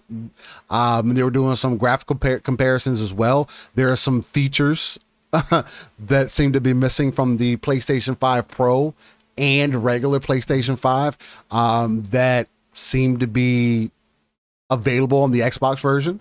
Like there was some, you know how for water, like do they waterfalls, they have the little kind of cloudy foam animation above it. They had something like that. And the either PlayStations didn't have that, but the Xbox version did. So again, I don't care about little stuff like that. So it is what it is. It's just interesting. It's just interesting to see these things play out. I don't care about performance metrics. I'm not doing PC benchmark tests and all that. As long as I'm getting over 60 at 1440p, I'm quite satisfied with it. And hey, maybe we'll see more people do reviews on the Xbox side of things and tell us how it's running on that end. So, hey, if anybody on Xbox, you tried it, let us know in chat. You played it and what kind of performance that you got. Because again, I haven't been able to garner where it's at other than from the PlayStation side and the PC side of things. And again, maybe I was just having a magical PC moment. Although I can see some of it. I see some of it. So. With that, I think that's a perfect place to get into this. Psychonauts dropping the $2 bones. He says the hashtag whole slate. Shout out to brother Psychonauts holding down the front line at the GameStop. Yeah, we'll see, Psycho. We'll see. We're gonna talk about it, brother. Well, speaking of whole slate, I mean, I think it's a perfect way to transition into this beautiful little article here from Windows Central. It is written by Jez Corden. I love when people call him that. Jez Corden here. Let me get that pulled up for you guys. Bada bang. Sony wants to expand PlayStation Studio games beyond PlayStation hardware. Isn't that exciting news? So, again, this is coming from Jez Corden. This is coming from Windows Central. Sony is following Microsoft's multi-platform strategy, looking to acquire a bigger third-party publishing footprint across PC and even rival consoles. Over the past year, Microsoft leapt first into some controversial decisions regarding its first-party games output, putting previously exclusive titles like Forza Horizon and many others onto rival consoles. At the time, Xbox's effort to give up on the console exclusives looked like a swan song for the embattled platform. Microsoft Xbox hardware sales continue to look bleak on paper, faced with relentless competition from PlayStation and Nintendo. However, fast forward a few months and things are looking a bit different. Despite weak hardware sales overall, Xbox continues to post record console playtime hours, buoyed by a string of high-quality releases and expansions into other markets with Xbox Cloud Gaming.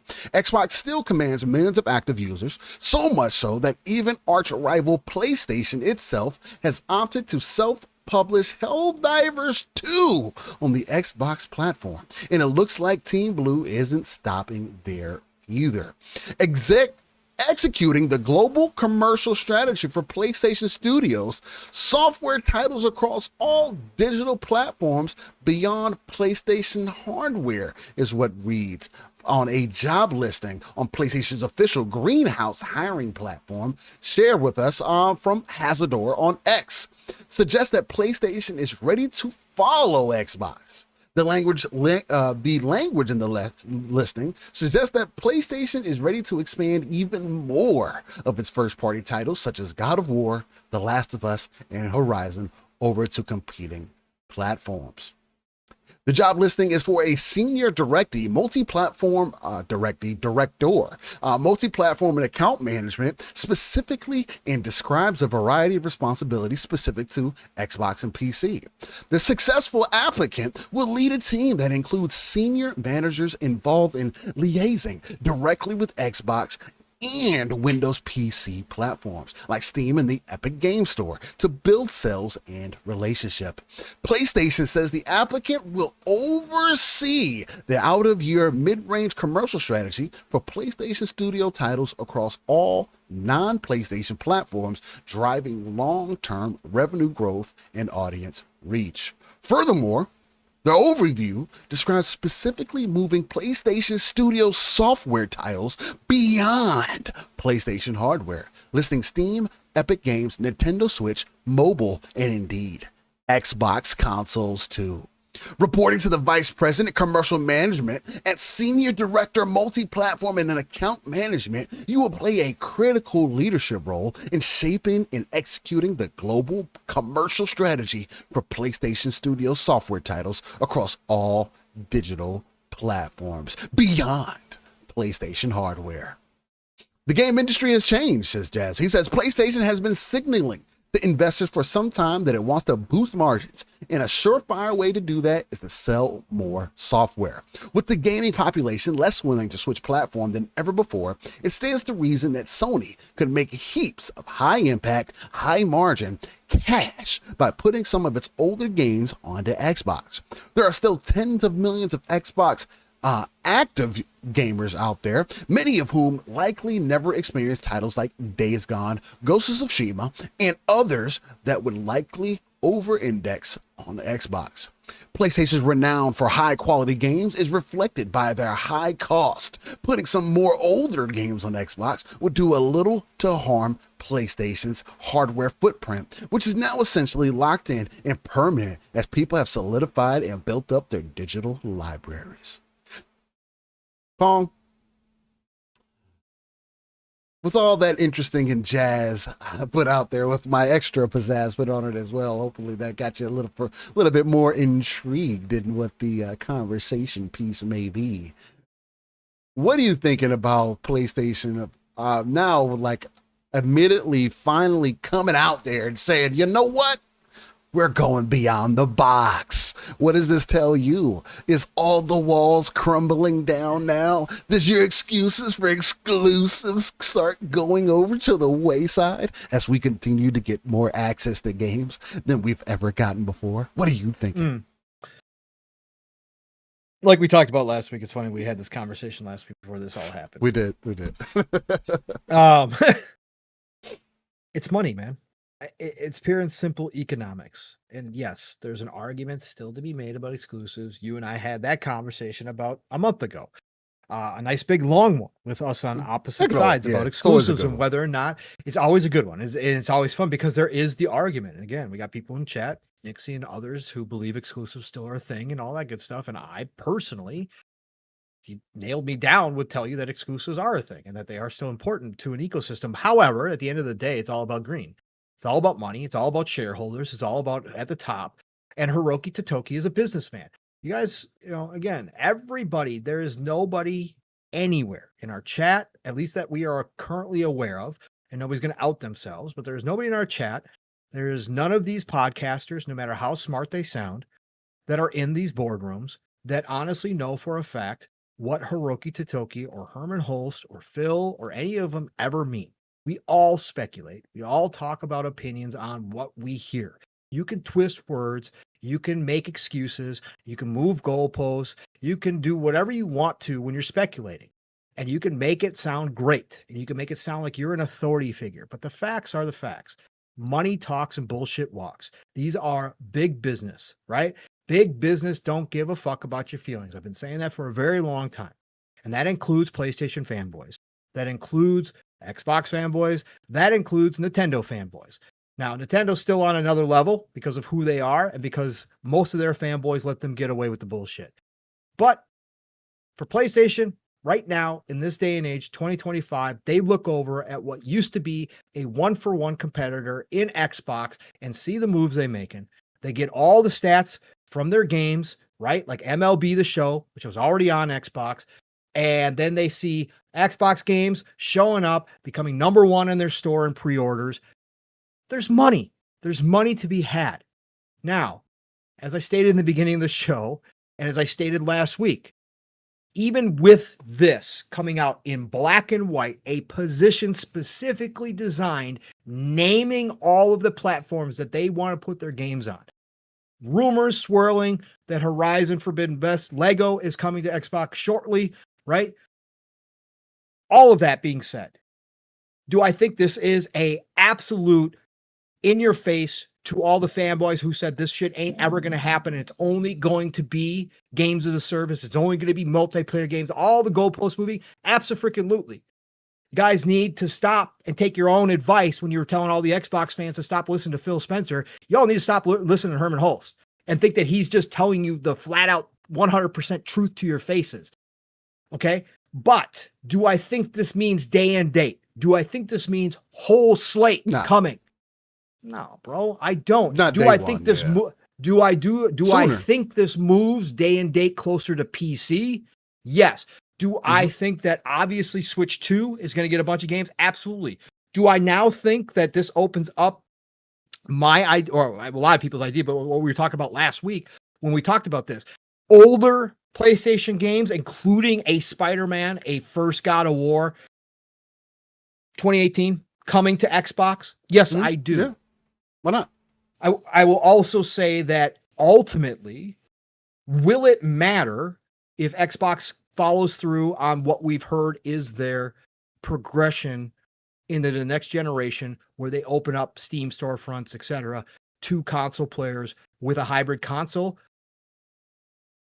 Well, it doesn't really matter then because whatever Sony plays on PC will automatically play on the Xbox. So does that really even matter anymore to PlayStation? No, because I always said all along they were never going to shut that down.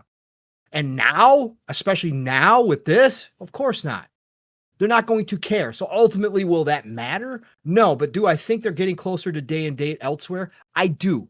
Do I think it's going to be whole slate? No, I don't. I still think they're going to be choosy. I still think they're going to be picky. But some of the older stuff, Steel, some of the remasters that have kind of played themselves out now, like The Last of Us, yeah, I do think that those are now open down the road to going to other platforms because you are going to get sales. This argument that there is no money to be made is bullshit. Okay? Shuhei came out and told you all to your face. He gave up the GOAT. They are cheap to make. Everybody's still out here running with this narrative. It still costs money to port to other. Shuhei told you all. It's cost effective. It is cheap. It is cheap. Those remakes, remasters, etc., print money. And the same is going to go for anything they put on Xbox or Switch to. They will take games that are no longer selling, basically, for all intents and purposes, are dead, okay? No longer selling on their own platform. And they will get 100,000, 500,000, a million, potentially 2 million, 3 million. Like what Xbox did with Forza Horizon. Places, right? Exactly. How old was Forza Horizon Steel? 4 years 4 now? years old. 5 years? It came out in 2021. Yeah, coming up in 5 years. That's crazy. They sold that game for $70 and right. Sold the big boy version at $100, and 1 million people invested in. Well, at this point, they're at 3 million people that bought it on PlayStation. I mean, again, that's nothing but a bonus. It's free money. It's already there. It's free money, Steel, and this is what Hiroki was talking about. The business side of things don't make sense anymore. You guys want these big single-player games? Perfect. Great. We'll continue to make these big single-player games. Our games as a service initiative didn't do what we thought it was going to do. We're still going to dabble. We're still going to try. We got a winner in Helldivers 2. We're going to put that everywhere. But in order to fund the rest of this stuff, we're going to have to find other revenue streams. If we could bring old games that don't sell consoles anymore, that are just a part of the ecosystem. Yes, they're big IP. Yes, they're a part of the Sony identity. But if we bring those older games over to other platforms and we get an extra million sales, or we get an extra 2 million sales, that is just cash money in the bank that goes and helps fund the other things because they are not expensive. Again, this is not me being an expert. This is me listening to those people that have talked about it, especially Shuhei saying flat out, they just print money. And so I think that this is the natural progression, Steel. This is something that we talked about a long time ago. Whenever we said Sony was going to go this route eventually and start moving towards the multi-platform, we never said, there was certainly people out here in the community who said it was just going to happen. But I think most of us were level-headed, Steel. And most of us said it's not going to be a flip of the switch. It is going to be a slow transition for Sony. It is going to be a much slower transition for Sony because they can take their time with it. I mean, again, and that's exactly what we're seeing. Yeah. It's a progression. It's a progression, and it's new leadership in charge. Hiroki Totoki sees the business differently. He sees where things are going, and he wants to take advantage of this opening up of all the storefronts and make sure that PlayStation remains a strong brand, which obviously they have the entire time. Yeah. They still will. Right. It's one of Sony's main breadwinners. But go find pockets of money. Go find pockets of extra streams of money that you can capitalize on that don't take away from your platform. Again, if they had the mentality, and this is the thing that I hear promoted the most on the pony side, is, this is all about what Herman said. They want to convince people to go add a PlayStation console to their library, so they put the older games on PC. They wait in the hopes that when a Ghost of Yotei comes out, because people on PC played Ghost of Tsushima, they're going to have FOMO and they're going to go buy a PlayStation 5. I can argue all day long that I don't think that's a great big percentage, but I don't know. Maybe their internal numbers say it's worth it, Steel.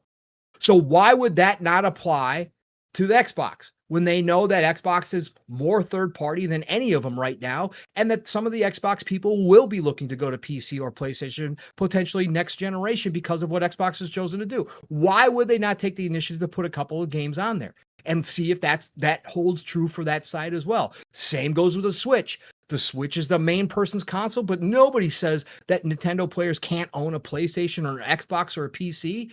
So why would they not try to tempt those players to go get a PlayStation as well? They are going to try to do this still. They are going to try to do this. Again, day and date, no, I don't think so anytime soon. But sooner than later, yeah, I think we're going to start seeing some older shit. Yeah, I mean, to me, I would tell you that the writing has just been on the wall. This has been Nixie, this has been a traditional console strategy throughout the years, where both sides kind of play tit for tat and kind of go one way or the other based off of what their competition does. Again, I think that this is the first time, especially in the gaming space, where the future isn't as written as stone as previous generations were, right? People always made the comparison to the generation prior, and even when you were trying to look forward, you could kind of have an idea of what our next step is. And again, I will continue to beat my chest about the fact, what else is the current iteration of console hardware doing that makes it different enough to continue to have separate pieces of hardware, or at least games software wise being separated per box. Again, if it's just about branding, if it's just about what you find valuable for that ecosystem, then I 100% get it. But PlayStation releasing their games in their PlayStation service doesn't devalue their console. If anything, it only adds value. And I think Game Pass has been a good barometer as far as showing you that an option does work. And I think for PlayStation, that option would make more sense for them, because if you say that, oh, this is where people buy games at, then people would only buy more games. And you do see people interact a little bit more when and you see PlayStation interacting a bit more, because they are trying to be a little bit more aggressive with titles that they bring even into their own subscription service, right? So the future is getting more access to players, and mainly because there are too many games out here that are becoming, in a lot of ways, a problem for the bigger publishers. If the bigger publishers are spending time making smaller games and they can't make their own big game or get the formula right to create that big game, then nothing competes against Roblox. Then nothing competes against Fortnite. Then nothing competes against Minecraft, as an example. And you see who the players in that are right now, and see what kind of games are being made out within those games as well. They're becoming their own ecosystem. So it's like you're already trying to pull money from a fraction of a fraction of a fraction. And there are not the gamers like us in the chat or me and Pong who grew up seeing gaming a certain way and saw the innovation, saw the next steps forward.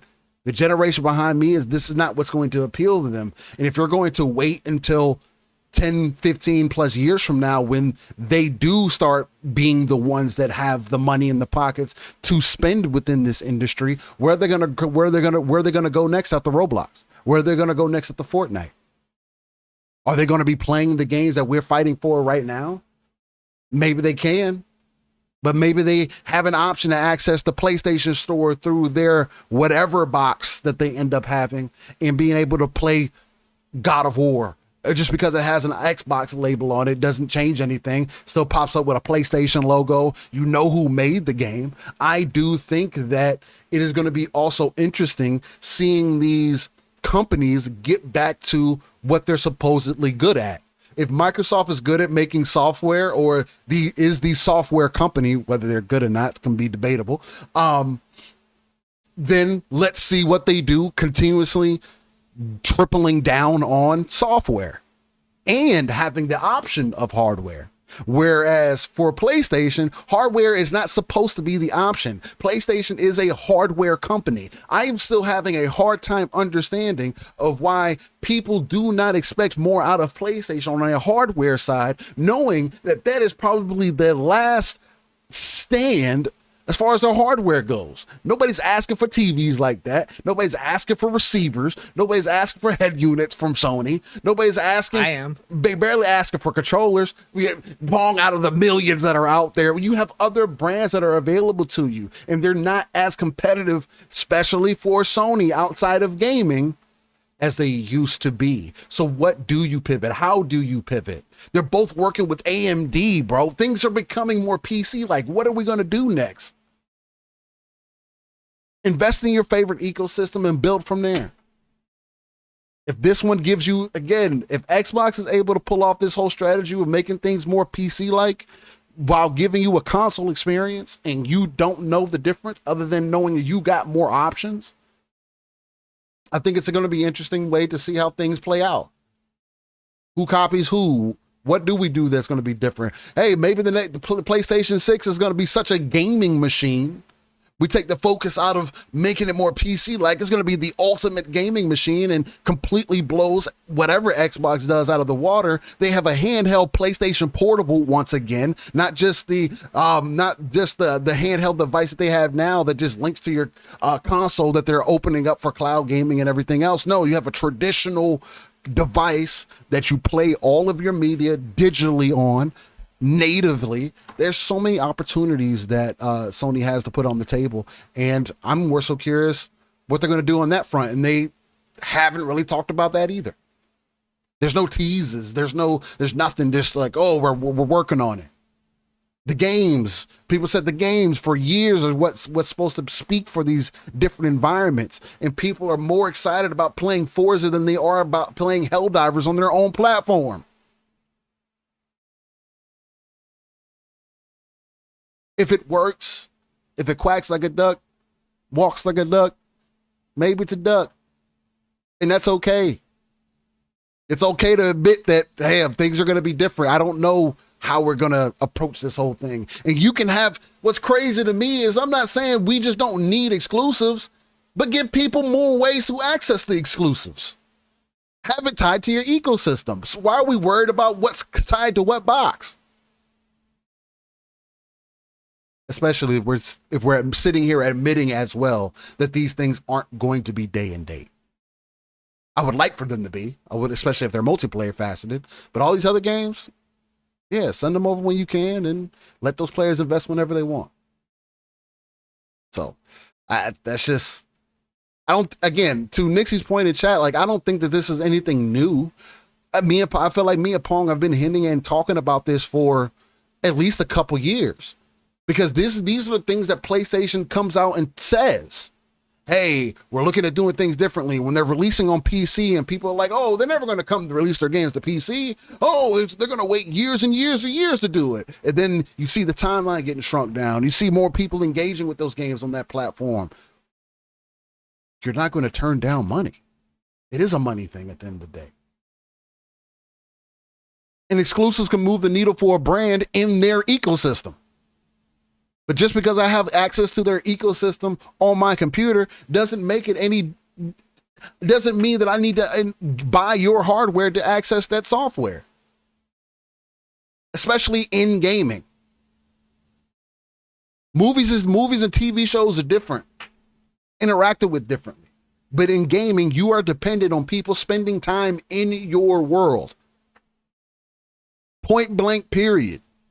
If you do not get that interaction, then you have failed as a developer of that game. If this leads us down the path, and I'm going to go back to the main show screen because this is beyond PlayStation and again sends me down a tangent that I can always go on about. If we're going down this path, then something else has to be looked at. Something else has to change. So, but you can't say that, the thing that's irritating the most about any of it is throughout the years, people saying that Xbox games aren't valuable, but yet they're playing a 4-year-old game on their own hardware, but you wouldn't get an Xbox to play that game. I think that says a lot. Maybe you feel like it doesn't say anything, but I think that tells you a big part of the story. People just want games wherever they want them at. It's your environment. It's your ecosystem. Choose how you interact with it. I don't feel any ways about it. Playground gets more money. Hopefully that makes Fable even better. Maybe they need a delay because they got all this money from PlayStation that said, you know what, guys? We can add that feature we needed to cut out. Delay it. We're going to make the game even better. You know, the bad and good, even we can add even more choices into our next Fable game because all these PlayStation dudes who wouldn't buy an Xbox to buy our game said, you know what?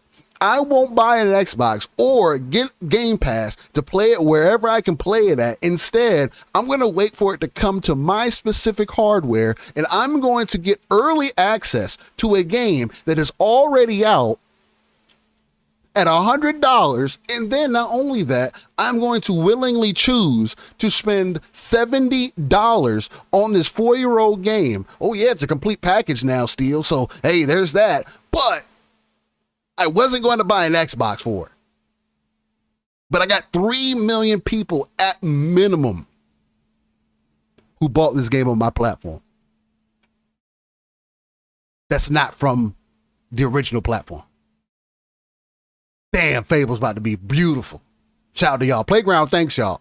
I just want y'all to know that. Playground is greatly appreciative. I don't think we have to worry about Playground because Playground proves that they can make money off anybody. They'll do the same with Fable after 2 years. It'll come straight on there, come straight to PlayStation. Pong, you know the one that I'm most interested in coming over to PlayStation is Starfield. Yeah, of course. I want to see Starfield on PlayStation, and we'll see what it looks like. I want those gamers to experience it. It's going, and they're going to do an overhaul, right? That's why we haven't heard. They just did confirm that they are working on updates on Starfield, and I think it's going to be a big overhaul. I think they're going for a cyberpunk overhaul. We'll see. I could be completely wrong. I just have a feeling they're going to try to do the cyberpunk thing and then drop it on PlayStation, and then everybody's going to show up, and there'll be a bunch of people because there are a bunch of Bethesda fans who obviously. Not all of them, not every PlayStation fan's on X. We know that, right? So, but there's going to be a lot of Bethesda fans who like me and like even you as a newcomer, but like me and like Mav, who don't care what people say about Starfield and want to play it, and they're going to play it, and they're probably going to wind up loving it, just like we did. But yeah, that's going to be another big one. I can see that moving right up the charts as well, Steel, on the PlayStation Store as soon as it's announced. Pre-orders will go live. And people will be buying for sure. It's going to happen, man. I mean, again, this was Xbox's plan all along. This is why they did this, right? They didn't want to try to convert people. They didn't want to try to get people to buy an extra console. They decided that this was the route to go. Again, to me, they gave up. They waved the white flag, but they're making their money. So this is why they did this. Exactly why they did this. So yeah, Starfield's coming soon. By the end of the year, we'll have an announcement for sure.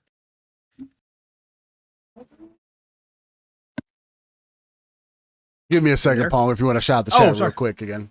Yeah, no. Sorry. Or if you want to continue on that point or break, or just see what the chat's talking about. The daughter wants my football jersey. What? Your old football jersey? Yeah, no, Shane G. Starfield is an amazing game.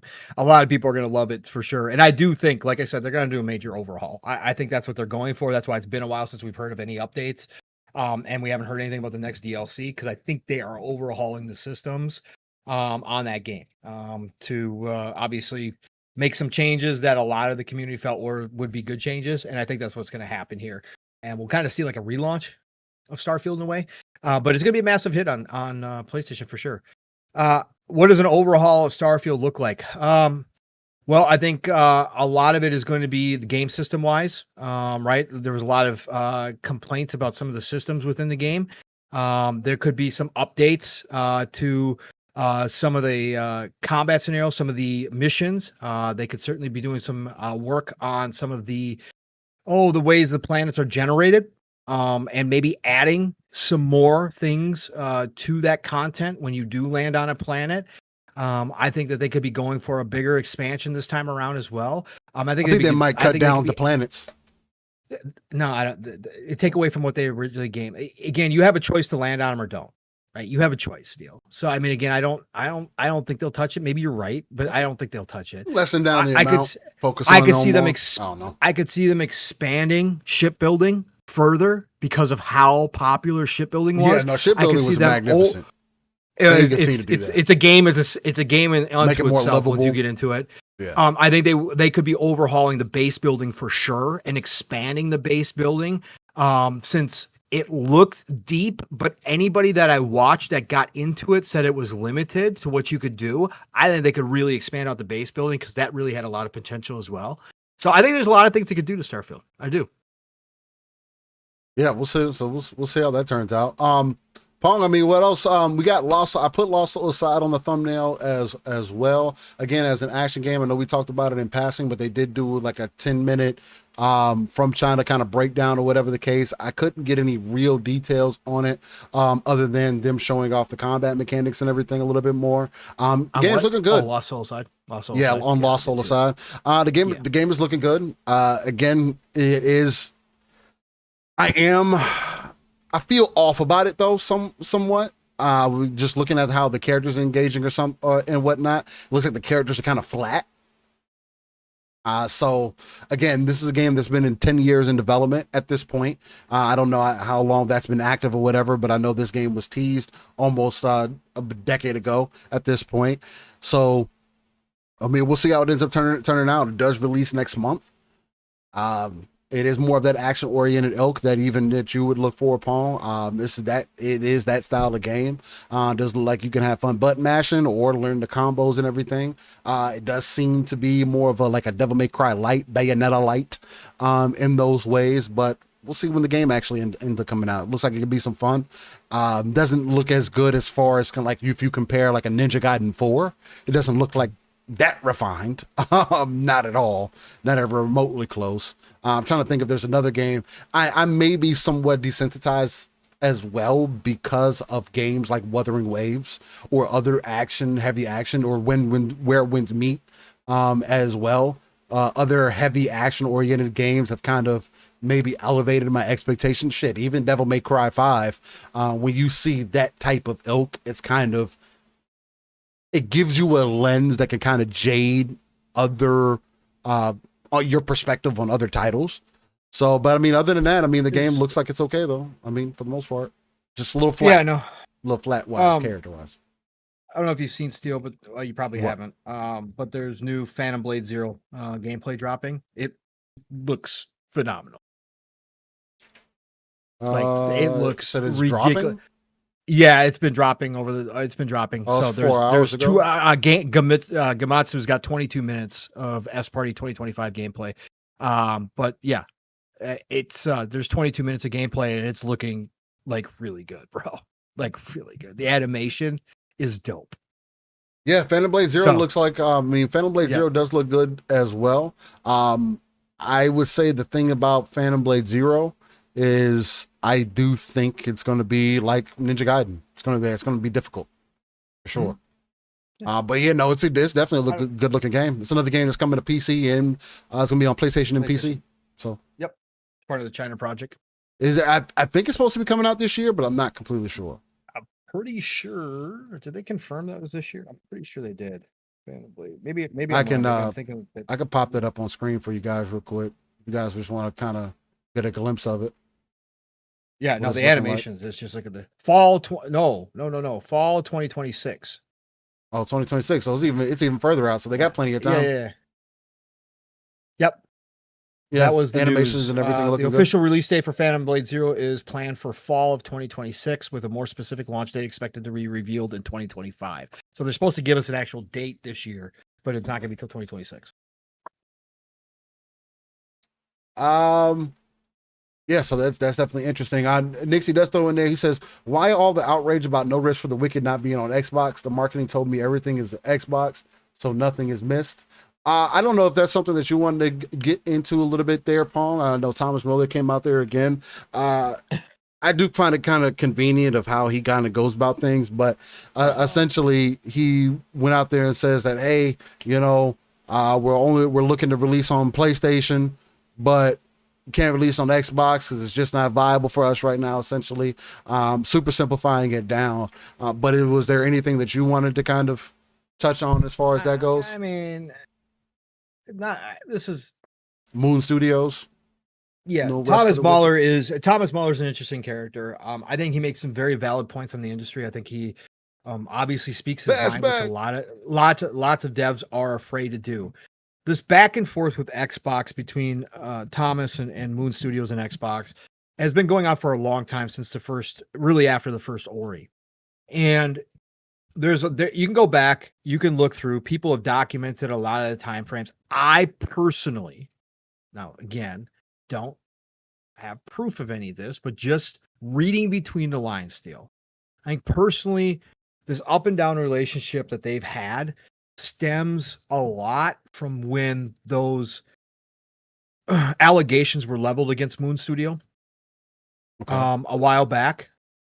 And, you know, again, it's always going to be two sides. There's always going to be he said, she said. It's always going to be that way. Some of the allegations are pretty ridiculous. Some of them were more on the stuff that I've certainly talked about as far as crunch goes, work-life balance. Like, okay, I don't give it. Sorry, devs are no different than any other workers.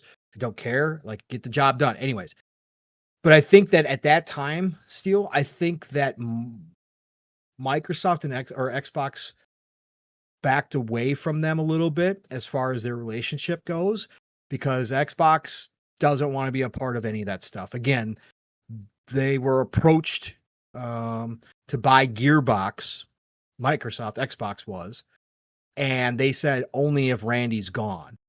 And of course, Randy wasn't going to give up Gearbox, so that's why that never happened. And they wound up, going to Embracer and now back to 2K. Xbox does this on a regular basis. So I think when those allegations dropped, there was a fracture because I think Xbox chose to believe the allegations and moved away from Moon Studios a little bit, right? Now, that's just my opinion. But I think that there's a lot there as far as this up and down relationship. And I think this is just one of those spots where he is trying to gain an advantage on Xbox and try to get them to open up the coffers and pay a little money. And I think that, again, from a business strategy point, that's nothing new. Like, people have done this forever. Whenever you think you've got leverage, you try to take advantage of it. So I think he's playing the whole, market conditions, we'll see. We'll see when we get around to the Xbox version, blah, blah, blah, hoping that Phil or Booty or somebody will come calling and say, how do we get this done? Right? And I think that's pretty much what this is at this point. Now, I would argue that No Rest for the Wicked certainly is a cool game. I got my refund for it off of Steam because I just wasn't going to spend the time learning it. It's not what I look for in an action RPG. It's a Souls-like action RPG. That's tough. Yeah, you got to it. But I'm just saying it's not like No Rest for the Wicked is burning up the charts. It's not like No Rest for the Wicked has been on everybody's talking points or mind as it's a solid game, right? And it's going to have its fan base because Moon Studios makes great games. There's no doubt about it. Their animation is gorgeous. Their hand-drawn shit is ridiculous. Most studios don't do hand-drawn anymore. They still do hand-drawn. Like, there's a lot of cool shit to their game, but it's not the biggest title in the world. So how much leverage he actually has in this case, I don't know, but it feels to me like he's playing that card. Like, he wants Xbox to pony up a little something to get their game over there.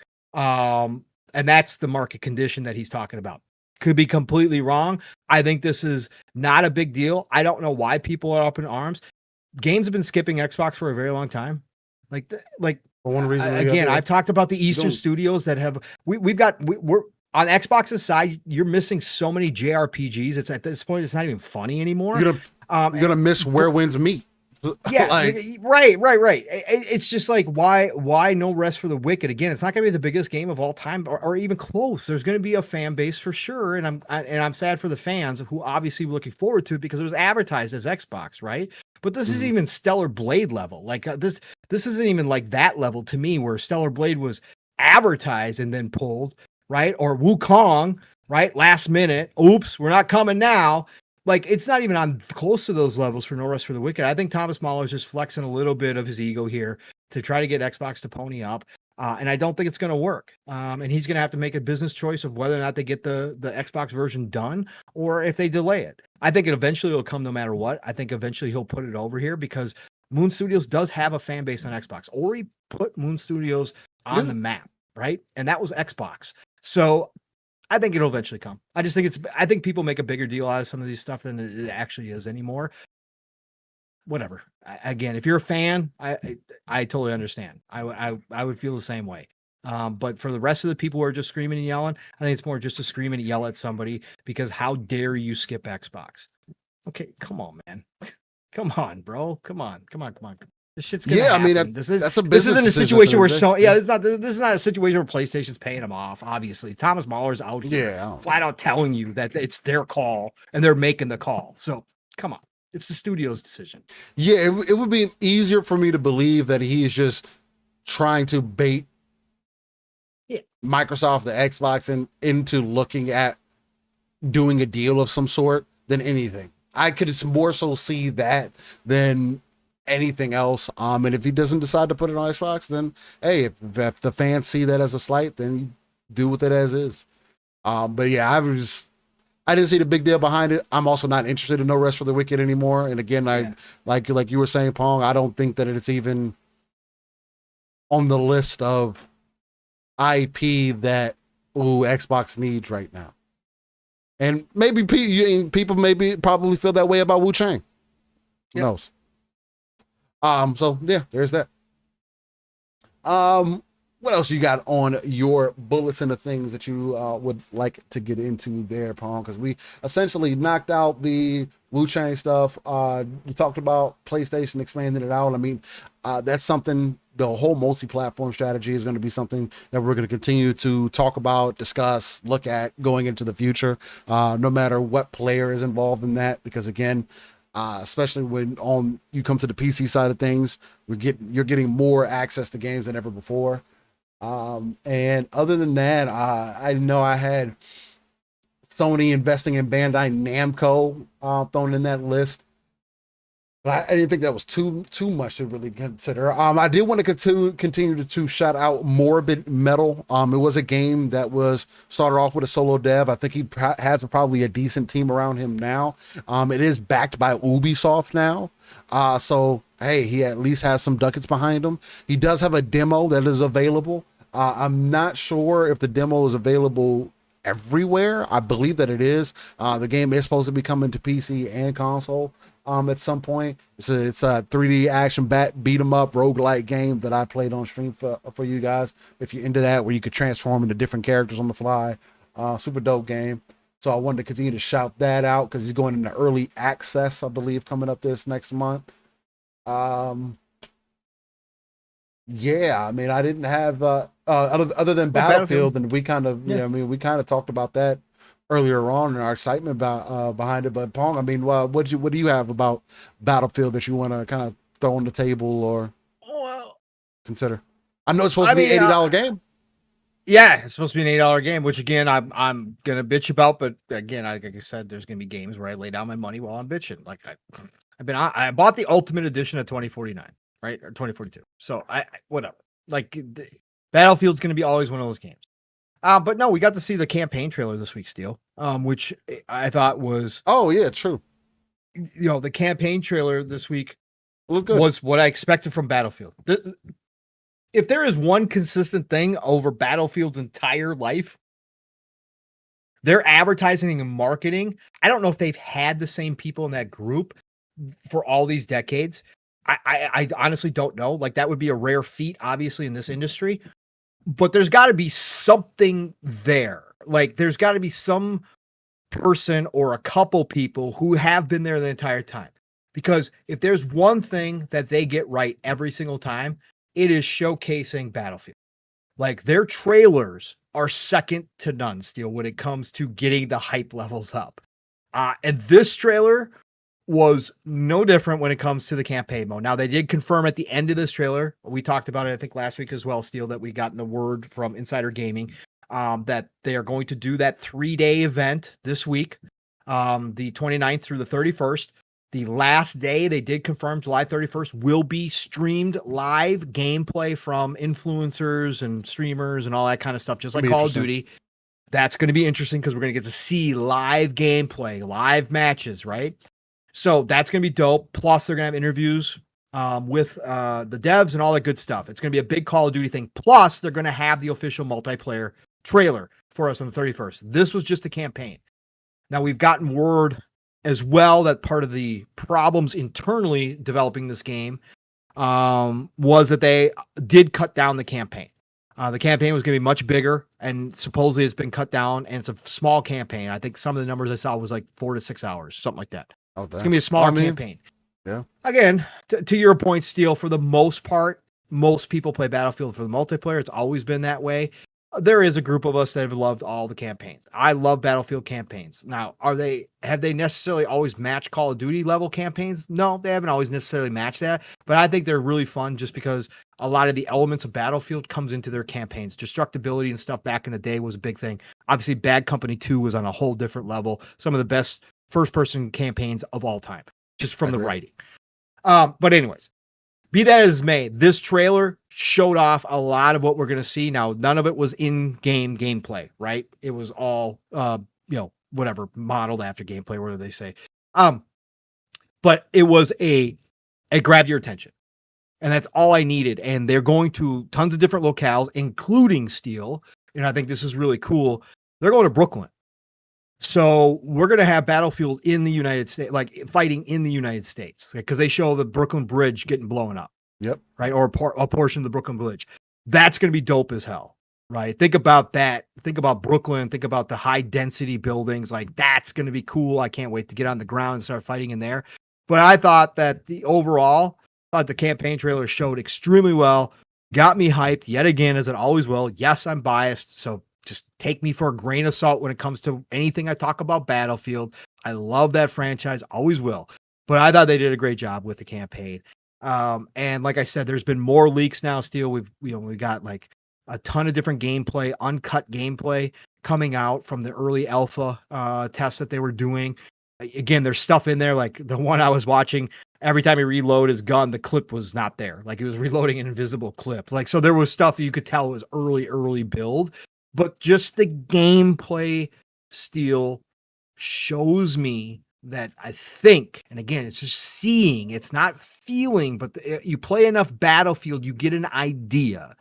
Zampella really has focused on bringing this back to the older Battlefield gameplay-wise. And that, if he captures that, he doesn't have to capture 1,000%. He doesn't have to capture it perfectly. But if he captures that 75% of the old stuff Steel, that is going to take this game on another level that we haven't seen Battlefield in a long time. You see the Battlefield 6 title card Steel? Yeah. A lot of people pointed this out. That's the same font used in Battlefield 3. That is an ode to what a lot of people think is one of the best Battlefields of all time. Okay? That is an ode to, that's Zampella winking and nodding, saying, I got y'all. Okay, we're going back. I thought that was really dope. There was one other point I want to make about this too. It just slipped my mind because I was just thinking about too many things at one time. But there was one other thing, Steel, real quick. What was it? With the trailer. Was it the trailer? Dang it. Modern Times. In the States. Totally slipped my mind now, because there was one other point I want to make. With the trailer? Something else. Bringing it back, and I can't remember. It's not gonna help. I'll think of it. I'll think of it as we go where I want. Old brain. Anyways, it was something else that we found out. It was something off. I can't remember what it was. Dang it. Anyways, but I think overall. Classes. No, overall this felt like we're going back. Again, nothing is in stone until we get it in our hands. Again, I was hyped for 2042, like off the charts. Like, and obviously I had a good time. I played over 200 hours in 2042. So that's just me. But did it live up to expectations? Of course it didn't live up to expectations. But I think that Zampella and his team, for whatever they're doing here, Steel. Oh, that's what I want to bring up, Steel. See, I told you to kick back in, old brain. The trailer got 300 million views, or what was it? 300? It's at 7.3 million right now. 7.3 million views. What was that announcement? With 300,000 likes, was that it, or something like that? That's 442,000 likes right now. Yeah. So that's what it was in 24 hours. So 300 million, that would be crazy views. 300K likes, over 4 million views and 300K likes in 8 hours. And you even put it in the DMs. Battlefield still has the juice, especially the modern Battlefields. They have to deliver. Let's see if Zampella was the missing piece. That's for as many Battlefield fans, Steel, that have left over the years and sworn off Battlefield. Certain games got the juice still, bro. I'm telling you, brother. I'm telling you. Not everyone, But if they come back and, like I said, are 75% that old feel still, if he captures 75%, a large portion of the old Battlefield fans that have sworn off Battlefield will come back. And they're not going to get their 100 million users that EA supposedly wants. Yeah, I don't know about that. I mean, I hope so. They're not going to get that. I don't know about that. But could we see a Battlefield sell 7 million copies? Could we see a Battlefield sell 10 million? Oh, I could see it do it 10 million in the first month. Right. That's what I'm saying. If you capture it, right? Because the word is going to spread fast, Steel. The word is going to one way or the other. With this, one way or the other. This is going to be like people are going to make up their minds again, because the general, it's going to be a lot of the old fans buying day one, coming back just to give this a shot, and it's going to be make up your mind instantaneously, or the beta. I should say the beta is going to determine a lot too. They got to pull off the beta, but if it is 75% of the old Battlefield, Steel, we're back again. The destructibility, the weapons, coming back with even the tanks. Steel, the tank battles that I've seen remind me of 3 and 4. Like that's what I'm seeing. And again, the Rush, the little clip of Rush that we got, like that, bro, the tank sitting back, laying down shells onto the point while the rest of the squads are moving up to the point. Like that's what you do like that's how it used to work. Like that's, it gives me the chills just thinking about it, because that's everything I love about Battlefield. So I'm super obviously excited. I think the trailer nailed it. I can't wait till this week. We're going to get a lot of coverage this week on Battlefield. We'll have a lot more to talk about next week, obviously, once we get to see the multiplayer. Oh, it's going to be good, Steel. I'm going to be watching a lot of footage from the multiplayer. I want to see how this thing's playing. Yeah, no, 100%. I mean, Battlefield definitely has me over the moon with what I saw from that trailer. Again, you see the reaction to it. Obviously, people are still thirsty for Battlefield. It all just takes for it to be what it needs to be day one, more so. And that's been Battlefield's biggest opponent. Is more so itself than anything. And again, when you look at Vincent Pella's battle record, for lack of a better way to put it, over the years and games that he has been the lead on or just had been hands-on with, they've been solid games outside of it and have done extremely well outside of Titanfall. And I think Titanfall, again, is an anomaly that, for whatever reason, timing, EA... more so than anything, kind of destroyed itself, because even Titanfall is way better than it's given credit, right? So again, and I think those two games were kind of, I would say, those would be a fluke for his record. And I'd put that on the bigger players at hand for being an issue. But nonetheless, Battlefield is the IP that, and seemingly, is still the IP that I was hoping that it could still be. Again, seeing that Battlefield 3, that Battlefield 4 energy, just with the engagements and everything, bringing the full-on destruction back. I mean, again, even looking at the gameplay that we're looking at now, this is from obviously pre-alpha, apparently. Just seeing the destruction itself gets me excited, because again, that by itself, it tells me that every match is going to feel different. That's what made those experiences so unique, especially when you go from Bad Company 2. It's just when you got online, got on with your buddies, no one match felt similar to a previous match, unless you were playing against some good guys and you were fighting tooth and nail every match that y'all were doing. So, and then you do get those lobbies where you got good teams on both sides. So those are the ones that keep you up all night. Yeah, the back and forth are just insane.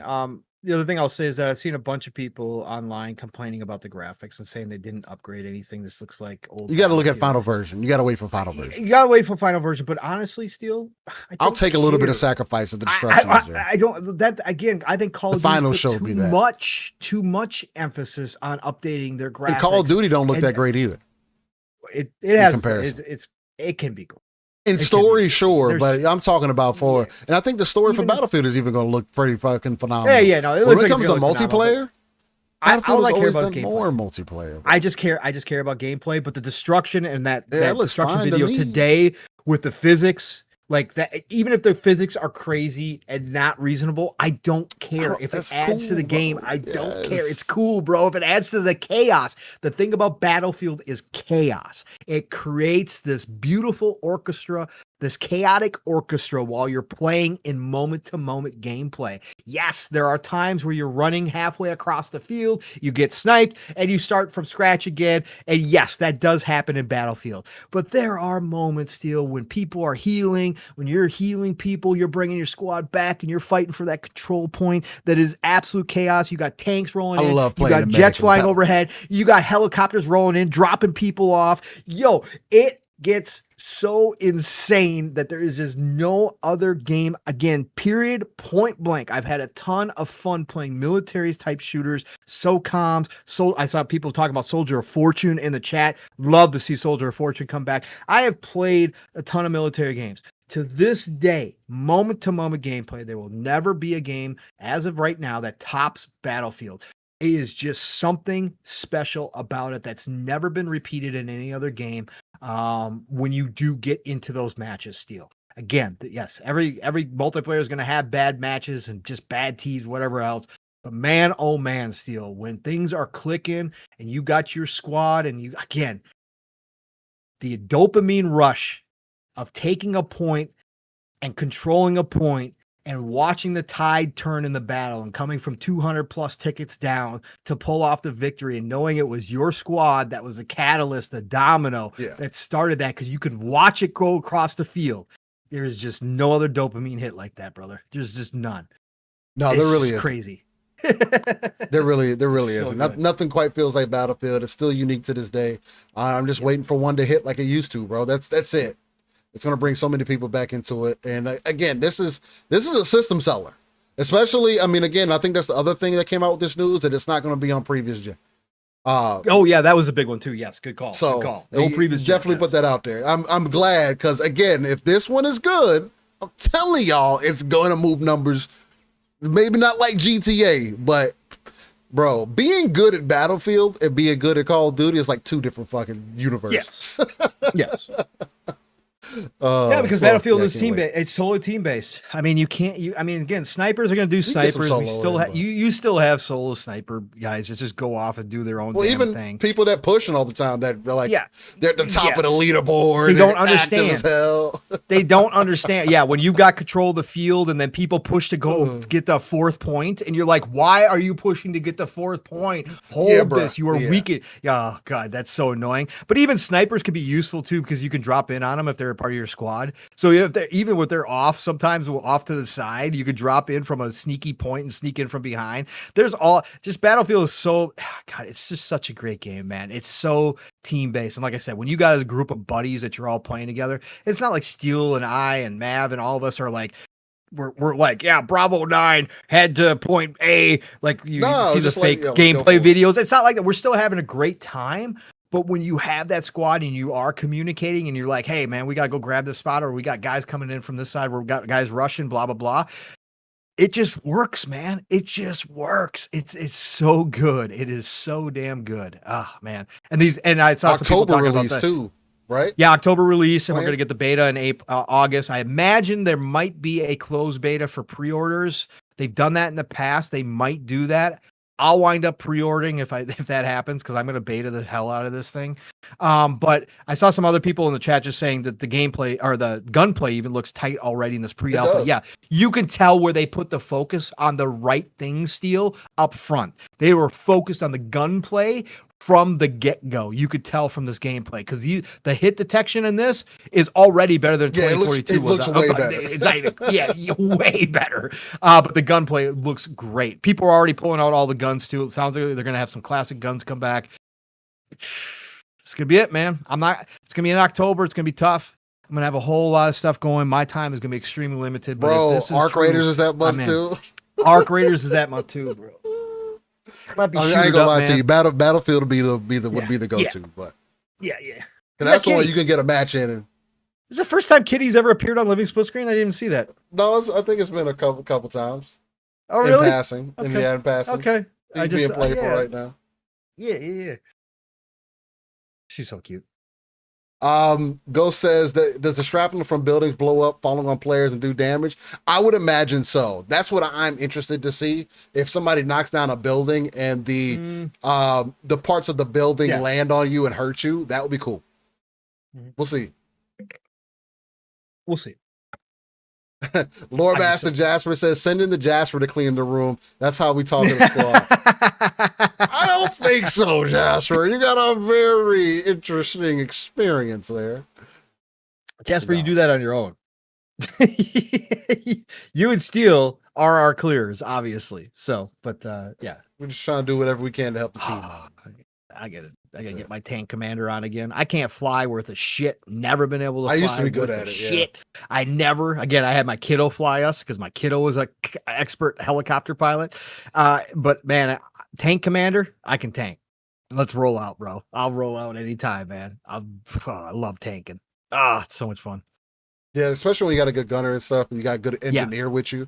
Woo! You got a good covering around. Tank with an engineer. Yeah. Well, you take points, bro. You take points. Clear them out. Easy. Oh, it's so much fun when people start scattering when you're rolling up. It's so much fun. People start screaming, start writing in chat. Why can't this tank die?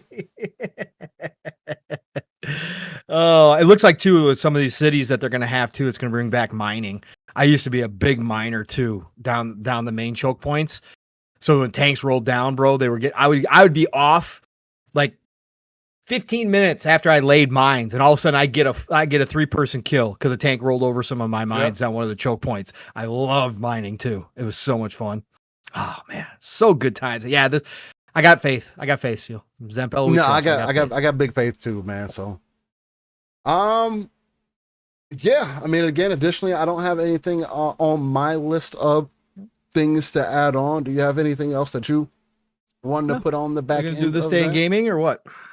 We are going to definitely do this day in gaming. Let me see what the chat's talking about right now. It says, Decado says Battlefield got much from Delta Force. I still haven't played Delta Force. The Delta Force I've heard plays, but Delta Force, the current Delta Force 2, people have said that it plays like Battlefield when you get into it. I can't wait. Again, they're going to be starting to offer controller support and bring it over to consoles. So as soon as that happens, I'm in. Keyboard and mouse, I ain't doing it. I ain't doing it. So gotta give me the controller. Psycho says I prefer the COD campaign and Battlefield for the multiplayer, but looks like it's going to be an amazing campaign. Yeah, we'll see. So as long as it's interesting. Yep.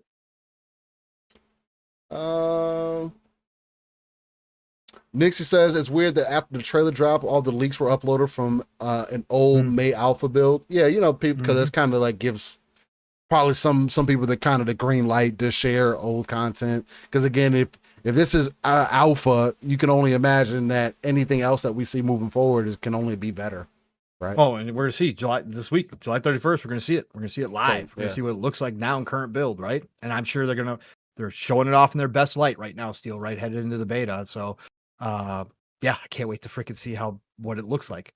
And we'll have some good streaming quality too, I'm sure, from them. So, yeah, hopefully like Call of Duty. It's going to be in 4K. Or whatever. Hopefully they do it in 4K at least. Go watch it on my new tab at work instead of my phone. There you go. Get a little OLED action. Whole new world. OLED tab. Wolfrey says Delta Force has controller support pawn. Also, it's coming to console next month. Does it have official? Well, yeah, no, that's what I was waiting for. Is the official controller support out? It's not everything. Okay. There's a mode. I think I looked at it recently. There's a mode that it takes, you have to go into it first time. It requires you to use the mouse. But after that, you can just use controller. Okay.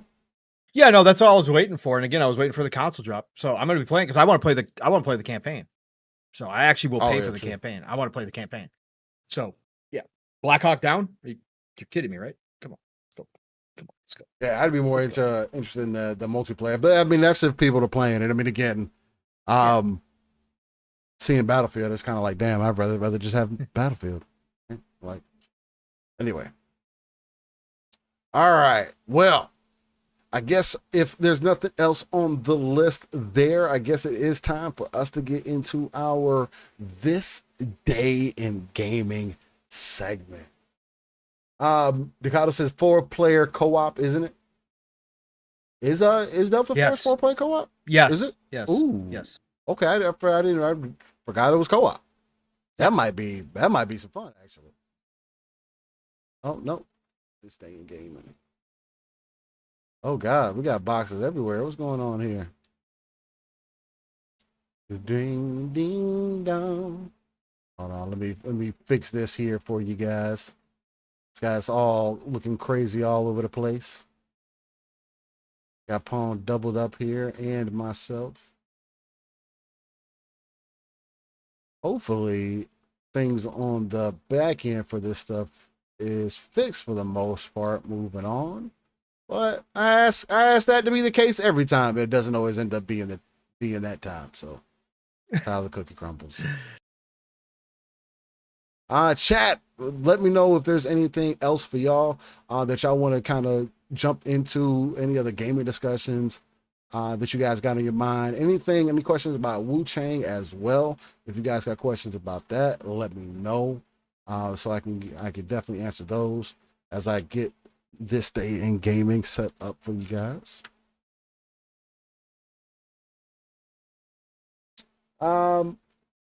Jasper says the campaign in Delta Force is hard with randoms. I can see that.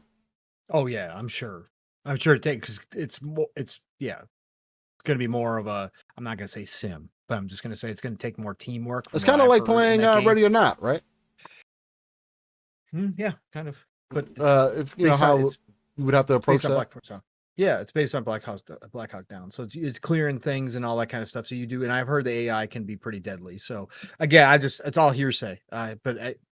Like I said, I've just been waiting. I've had it on my list, had it on my radar for that controller support console drop for sure. So I want to see it. All right. Well, now we are in this day in gaming, the section where we go back 30 plus years in gaming history. Because at one point I was saying gaming as art should be treated as such, but I think I'm going to tweak it a little bit because it is art, but it's definitely based on the perception of the consumer for sure. But either way, we like to go back in history just to show respects to games that were. So hopefully give us a little bit more appreciation for games of today. Or maybe just get a little reminiscent going. So, but on this day on July 26th, we're starting in 1990. And we're starting with the NEC PC 98, releasing Uncharted Waters. Then in 91, you had Game Gear release Griffin. Shout out to the Game Gear. That was like my first foray between that and the OG Game Boy. 30 minutes of battery life? Let's fucking go. No, that's exactly what it was. I had to stay plugged into the wall. We used to sell them at GameStop, like the used ones. We used to have Game Gear. We used to play with them because we had them in store. But yeah, the batteries, stay plugged in. If you didn't have that bitch plugged in, there was literally no point. You just literally wasted batteries. You watch it as you're playing, like Sonic and shit. Yep. Something like Sonic that was super fast, bro. You could watch. It was like fuel going down. That was exactly what it was. That was exactly why my pop started buying batteries for that shit. Told him I couldn't play it unless it was plugged in. That was exactly why. Yep. All right. Then in 91 and on Game Boy, you had Mega Man, Dr. Wily's Revenge. Shout out to Mega Man. We need a modern Mega Man game. Eastside Vandal said we should do a section talking about Reforged being sad. I don't want to do that. He's already sad enough. He said everybody's destroying his career, so he can't support his family. You heard that shit too? Oh, bro, I can't. But it's how things. How are people so blind to who they themselves are? What do you mean? It's still. Anyways, you're ruining it for him. Oh. You heard that Capcom confirmed again that supposedly Mega Man is a big IP to them, and they're trying to figure out a way to bring it back. Like, I don't understand why this is so difficult for them. A 3D action game. Either that or just go back to Metroidvanias are all the rage. Steel, go make a freaking fantastic Mega Man Metroidvania again. True, just do it. Yeah, it's all the rage right now. Like it is. Like, but yes, I agree with you. They should do something like that. But I'm just saying. Yeah, I want Mega Man to come back in a big way. Then in 96, you had PlayStation release Aquanauts Holiday. Okay. Aquanauts, yes. Then in 96 as well, you had Super Nintendo release Energy Breaker. Okay, so shout out to that. Then in 97 on PC, you had Carmageddon. Let's go. Shout out to Carmageddon. Then in 99 on PC, you had Darkstone. Not me, East Side. It's all the Salt creators, according to him. It's all the Salt content creators. He's linked to everybody that he hates now. I mean, I just can't. Sometimes it's worth just playing into. I wouldn't even say playing into. Bro, just as far as that stuff goes, like sometimes you gotta take a look within, you know. Say, hey, maybe people have a point. Admit that you're wrong every now and then. And I'm telling you, it will go a long way. Nobody would care. Like, you could be wrong and it'd be okay. You know what I'm saying? No. But it's like when you triple and quadruple down on being wrong, though, it might mess with you a little bit. Yeah, people are gonna clown on you. I don't know. Anyways, hey man, you gotta stop taking food out of his mouth. You guys gotta relax. Try to be less judgmental. Let's go, Steve. In 2000, in the arcade, you had 18-wheeler American Pro Trucker. I put a couple quarters into the 18-wheeler. Hey, these games do big. These games do big. These trucking games do really good. It was. Yeah. Then in 2000 as well, in arcade, you had the King of Fighters 2000. That's the King of Fighters. Yep. Then in 2005, you had a couple Harvest Moon games released. You had Harvest Moon, Another Wonderful Life on GameCube, and then you had Harvest Moon, More Friends of Mineral Town on Game Boy Advance. Harvest Moon walk so the hobbits could run. Let's go, Steel. Hey, there you go. Yeah. Somebody had to lay it out. Completely like Tolkien's books. Exactly. It's exactly like it. Then in 2005 on PlayStation 2, you had Makai Kingdom, Chronicles of the Sacred Tome. Ooh, looked kind of cool. I like the name. There's actually a bunch in here that I'm not even aware of. Like, it's pretty crazy. Normally I recognize things even if I never played them. I don't recall Kingdom Chronicles of the Sacred Tome. I don't ever remember that for PS2. PS2 had so many freaking games, bro. The PS2 library is insane when you go look at it. Oh yeah. Insane. A lot of games were being made. Then in 2006 on the Game Boy Advance, you had Summon Night Swordcraft Story. Then in 2007 on PlayStation 3, you had Hot Shots Golf Out of Bounds. One of my favorite. We're getting the new one still. Let's go. Yeah, you get excited about Hot Shots. I love Hot Shots Golf, bro. There ain't nothing better. Best golf game ever made. Love that game. Then next up, you had in 2007, you had Kaorate Ora Mahjong Retsuden Mokubuchi Koburai Soruyo Desu Ne on DS. We get some extra credit. One more time, Steel. That was a big one, bro. Let's go. Yeah, it was a good one. One more time for the DS one in more 2007. Time. You had Kaorate Ura Mahjong Retsuden Mokubuchi Guburai Shuruyu Desu Ne. That's how I would try to say it. Man, we haven't had one of those in a long ass time, chat. It's a long name for a game. Of those. Yeah. This is so Desecrated Suicide Squad is fine for Palm, but don't touch Lord of the Rings. Got it. I was never a Suicide Squad fan, of course. We know how this works, Eastside. I've been a Lord of the Rings fan since before I was in grade school. I read Lord of the Rings. So yeah, of course. Suicide Squad's not my champions. Can't desecrate X-Men either. I'm going to be out here saying not my X-Men pretty soon as well by all things that I'm hearing. I'm going to be saying not my X-Men again for the 1,000th time, just like I say not my Star Wars for the 1,000th time. So yeah, we know how this works, Eastside. I'm cool with you saying not my Joker. You know that. There you go. All right. Yobi said, okay, Steel, I see you. Hordivores will forever take the cake. Hors d'oeuvres, yeah, no. Hors d'oeuvres is definitely going to be, that was the killer. That was 100%. Oh, Nixie's a Hot Shots fan too. Okay. Okay, All right, there Nixie, you go. I You got see some, got some Let's teammates. go. You got some Let's teammates. go, You got a Nixie. little- Let's go, Nixie. got a little Let's get some hot competition. shots. Let's go. So good. And then in 2009 on Wii, you had Wii Sports Resort. Shout out to Wii Sports. Then in 2011 on PlayStation 3 and Xbox 360, you had a game called Catherine.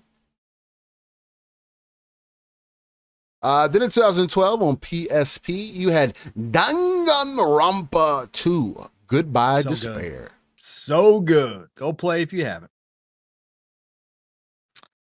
The cat messing with my toes. Catherine's good too. Catherine's good too. Is Catherine good? I was waiting for you to say something. I was like, it is such a again, I love strange, wacky, wild Eastern shit. So it's strange as fuck. It's part dating game, part weird sexual fantasy game shit. Like, okay. but not like that. It's not like straight up hentai or anything like that. Okay. It was a mainline game. It was a mainstream game. But it's got lots of puzzles to it. But there is platforming in it, which always gets me because I'm like, I don't want to do this shit. But he does dream sequences. But the story is great. The characters are wild once you start kind of getting into the story and some of the decisions you make and stuff. Like it's a pretty cool damn game. It got a cult following. It's a cult game. If there's like a definition for a cult game, Catherine is a cult game. That's a cult game? Okay. Yeah, it's a cult game. There's a huge fan base for Catherine. Huge. That you wouldn't know about. It's not like massive, like huge. It's just a very passionate fan base over Catherine. 1000%. Yeah. Interesting. Yeah.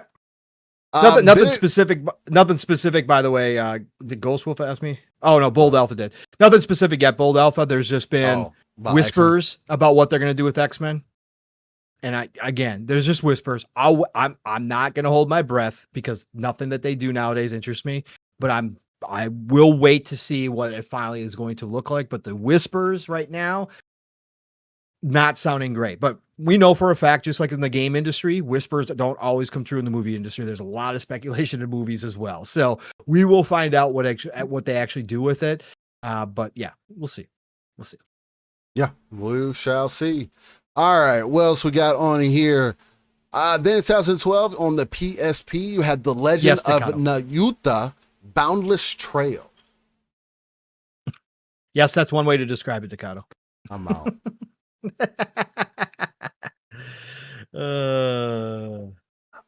Then in 2016 on the PlayStation 4, you had Fairy Fencer F, Advent Dark Force. Cool game. I played a Fairy Fencer F game. Fairy Fencer, okay. Yeah, I've tried it out before. Yeah, they're pretty cool. Then in 2016 on PC, we had We Happy Few. Shout out. I still like it. I still like it.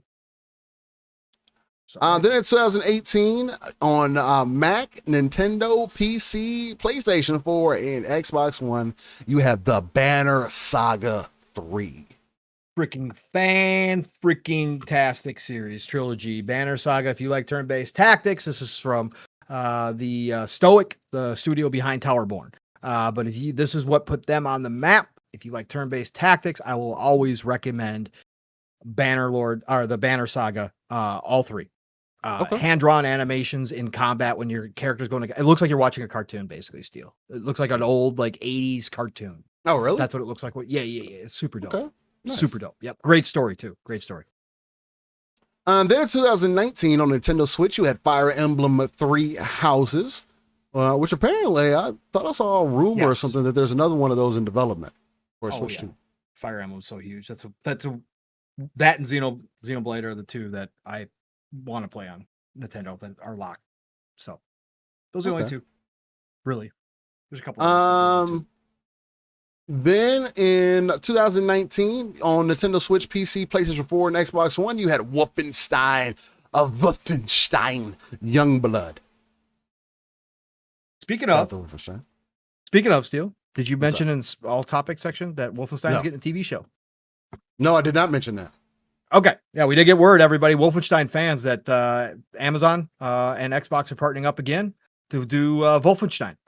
So as a TV show. I did see, I think they wanted the guy who played Reacher to believe. That was what everybody threw out instantaneously because he looks exactly like BJ. So he looks exactly. I need to watch like Reacher. Him, Reacher looked really fucking good. Bruh. I like him as an actor. I got introduced to him in Teen Titans. I can't even deny Or it. Titans. So I was just like, yeah, you should probably just do that. You sign them up and have them play it. But I can't wait to see this deal because somebody told, I think it was Brett Bingham said this is going to be basically Man in the High Tower or whatever that show was. I could see that in a way, but I think this will be obviously much more actiony, much more bloody, and definitely, I mean, again, this is going to be like nonstop killing Nazis. Like this is going to be good stuff. Like they could really go hard on this. This would be awesome to have a Wolfenstein just action, straight up old school action style movie or series. I think it would be dope. So I hope they do something cool with this. Yeah, we'll see how that turns out. No, I didn't. I completely forgot about it. Then to wrap up that list in 2022, you had the release on everything for Multiverses. So there's that. And that is your This Day in Gaming segment. Ladies and gentlemen. Yobi says, I'm just waiting for Mass Effect TV show, and I really don't want them to focus on Shepard, but explore more of the universe and races that wasn't introduced in the game, and etc. Of course they're gonna focus on Shepard. That's gonna be the thing, though. That's gonna be difficult because that role is kind of fluid. Because you are supposed to take the place of Shepard. I do think that Shepard still has an overall role. It's just about who are you going to have as an actor, male or female? Who do you choose in that to really sell that role? There's a lot going on. But I do agree that it can start off with it just being focused on one.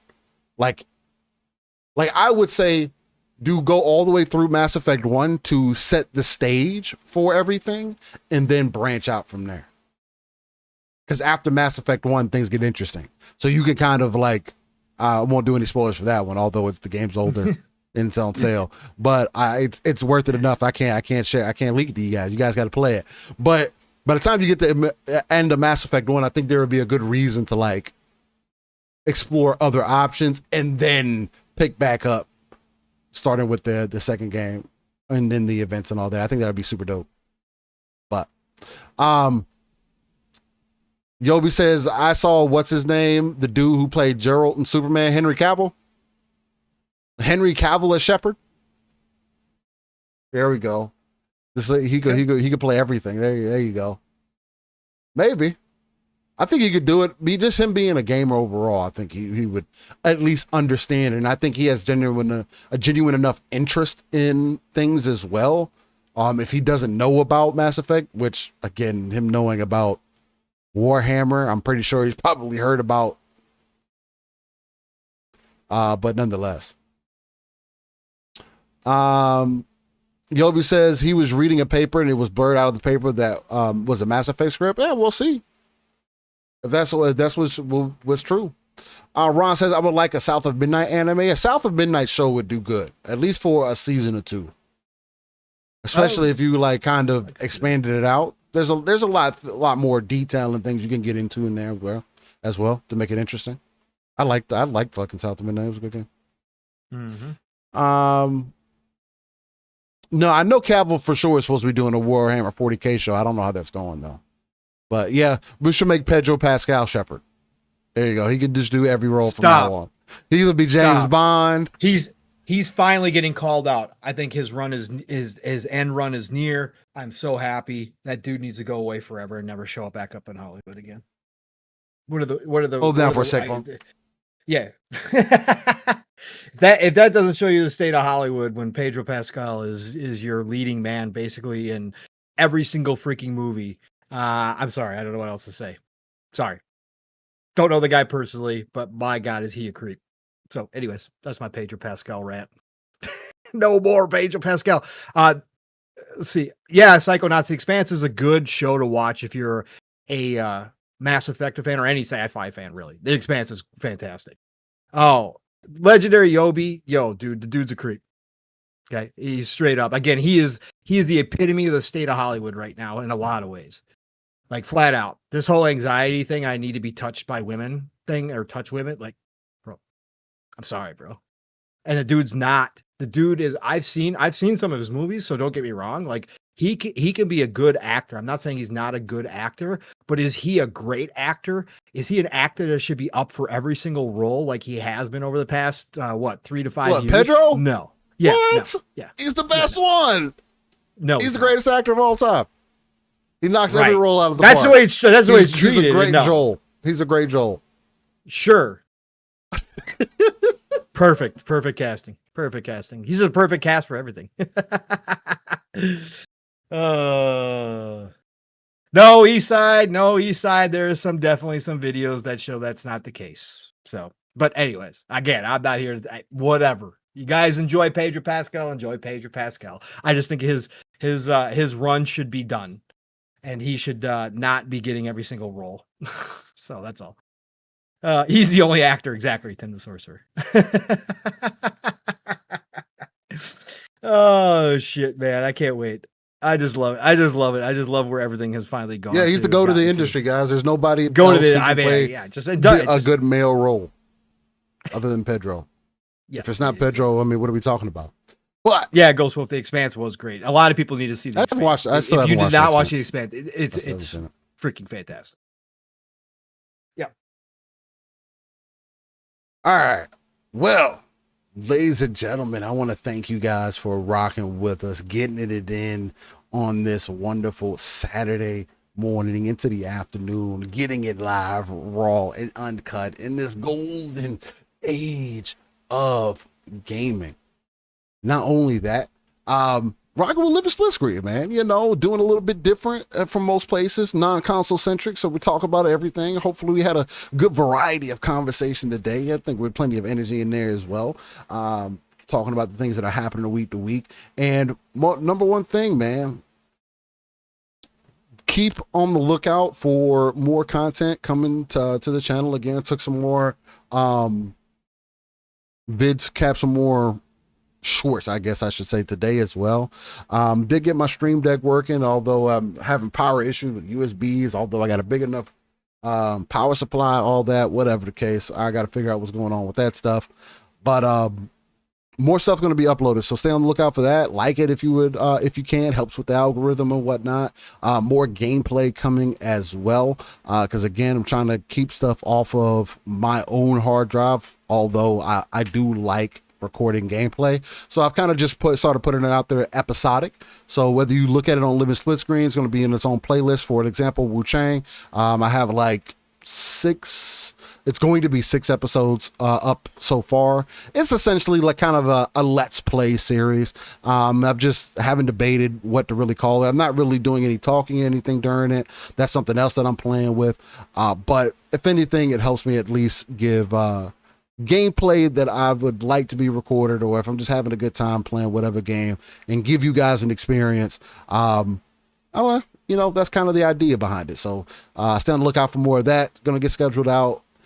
And yeah, with that, every Saturday morning, we're right back here with Living Split Screen, 9 a.m. Central, 10 a.m. Eastern, 3 p.m. UK time. For those that like to tune in, and you can find me, Steel Rain, at T is a 7 everywhere. Google's the easiest place. But again, I do frequent the streets of Twitter, otherwise known as X, and the Xbox ecosystem, just because it works so well between the console and the PC itself. With that being said, Paul, let these beautiful people know where they can find you. Fantastic show once again today. And yeah, man, appreciate you. I appreciate everybody out there joining us on another fantastic episode of Living Split Screen for another Saturday. Again, it's part of my weekly let loose, right? Forget about things for a while and just chill out with some of the greatest people that I know, including this man right here, one of my best friends in real life, Mr. Steel Rain. And then obviously all you guys in the chat. Okay, like you haven't heard me say that before a billion. But yeah, and all of you chat.